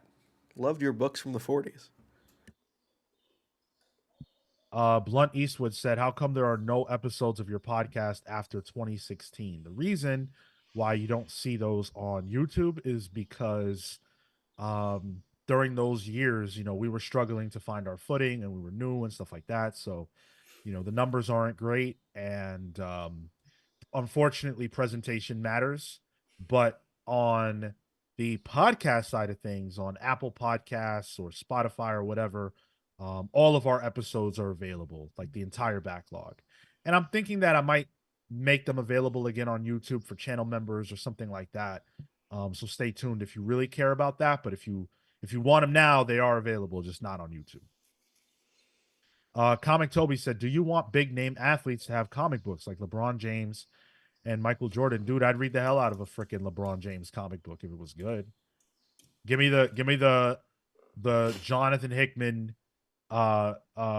Space Jam comic book where it's the greatest basketball players of all time putting together the multiversal basketball team that features everybody versus the Monstars of the multiverse that features, not just the Monstars we know, but like twisted versions of LeBron, twisted versions of Jordan, and put them head to head. And whichever universes win, the ones that lose are gone. Like a tournament of power or a playoffs, but in the multiverse with basketball. That's my idea. Dude, in college, I pitched Space Jam 2 as my senior thesis. I did a whole presentation and like a pitch deck for it. I was ready for it. But then my professor was like, "You should probably do something original." And I'm like, "All right, fine." I did another basketball themed. I have a feature length movie written about the Globetrotters. Yo. But I love Space Jam, and I wanted to do robot Michael Jordan versus LeBron James, and that's the only way we would ever actually get them two together. Like, oh, man. And that A, me- fucking movie came out. Ugh. a messy comic where all he does is he kicks the ball around with like he doesn't play, it doesn't follow his adventures on the pitch, but what he does with his advocacy and Oh, messy. what? Yeah. You said like a messy comic, and it wasn't stressed on the messy part. And I'm like, what Oh, is it? What oh, did I Sean see. open up a book with half gloves in it? Get a little sticky. Uncaged says, "I like Gia Willow Wilson writing City Boy, Poison Ivy, and Cassie Kane." Okay, I see that. City boy. Said Hell what? yeah. Gore Vidal says, "I like the New Gods world. Simonson's Orion was something out of Homer's The Iliad." Aaron Weiss says, "I need to see the first appearance of Tyler." Mid condition. That That's is so here. That funny. is available on YouTube for sure. Oh, that's a shirt right there. First appearance. It goes on the wiki. Kelly Thompson on Harley Quinn. Well, that makes sense for you, Atomic Hound, because then you would actually get like a good Harley Quinn book. And I feel for you. I do. Ooh, Warren Ellis and Carlos Pacheco, New Gods. I don't know Hey, Carlos I want Pacheco. to say I'm sorry. I'm sorry to interrupt you. I want to say thank you, huge thank you to Michael Price, who just right now joined us on patreon.com/the comics pals at the I Shall Become a Pal tier. Matt, thank you so much. One of the things I love is whenever you guys join us while we're live so that we can celebrate you in the moment. It's so important to me that you did that. Thank you. It means the world. It shows that you really care about what we're doing beyond just being entertained by us. And that's so important. There are a lot of people who get angry about the idea that anyone would want to make a dollar or be supported for their efforts on here or other forms of entertainment. And so whenever you guys do that, it shows that you're going above and beyond. And I appreciate the support a lot. So thank you. You will have your origin next week, my friend. Uh, um, all right. That's a great place for us to close out. Thank you to Matt, and thank you to everybody that's been hanging out with us all day. Almost 3 hours of podcasting. We're tired. Surely you guys have a lot of Saturday to do. So we're gonna definitely let you get into your Saturday. We do have the results of the poll. Tyler taking it with 53%, Wow. Marco with 38%, and me dragging things down with 7%. Now, After that I hate to discussion, say it. I hate to say it, but I'm the only one who actually tried to make it minority based, and I also came out the clearest loser. So, What's the correlation? I don't know, chat. Look at the creator. I don't know, chat. putting these new creators on these black lead books. I don't know. Gore says, before I joined the chat, I was watching another podcast down on Marvel and DC Comics. This was a nice balance. Yeah, dude, we're not down on the comics ever. It's just, I think it's healthy to have conversations about what's working and what's not working. But I don't like bash fests if we can avoid them. So, I'm glad you're enjoying us at any rate. Fandom Pulse says should have me on to talk racing comics. Minorities are overrepresented for virtue points and it's killing comic sales. Yeah, no. That is not It not took all correct. episode for that to happen. Like I've tried to bait people with this thumbnail this week. That is so bizarre, dude. Like I don't know if you heard the rest of our conversation, probably not, considering that's the angle you chose to come in here with. But when you look at the publishing line of Marvel and DC, if you actually think that they're overrepresented, and after looking at the publishing line, then what that tells me is that you have a problem that runs deeper than comics, and you should work that out. But that is your personal issue, and I bid you adieu, because that perspective is not the kind of perspective, and we love conversation on here, and I'm all about it, but you have taken that a step too far. I'm sure there are other channels for you. You should find them. that, Yeah, go ahead, Tyler. that's the old debate me, bro. Right. Yeah, I'm not interested in that. A genuine conversation I will always have, but I mean that's ridiculous. Michael Nadeau says you guys give insight to the comic industry while being funny as hell. I'm glad you find this funny, dude. I hate to end things on that downer note. I don't want to. I don't like that note. I liked the earlier note. So what I want to say as the final note is comics are great. Comics are dope. Comics are amazing. Comics that feature diverse voices and characters are awesome, and you should support those. Um, Fandom dude, you're good, bro. Whatever you say. But yeah, you guys should support great comics, support comics that are made by, people who care about this industry. And if the industry matters to you, buy good books. And care about the industry and not the little grift they're pawning off on the side. Right. Yo, word. Exactly. We all understand who the losers are in comics. We know who they are. We have one of them in our chat right now. Unfortunately, there are countless others. The good thing is that the large majority of our audience isn't that. All our audience is not that. Yeah. And ultimately, those are the people that I need to be concerned with. So, thank you guys so much for tuning in today. Really, really appreciate you. Again, Patreon, again, channel memberships, all of that if you want to support. But either way, thank you for hanging out with us. We will see you next time. Until then, take care, guys.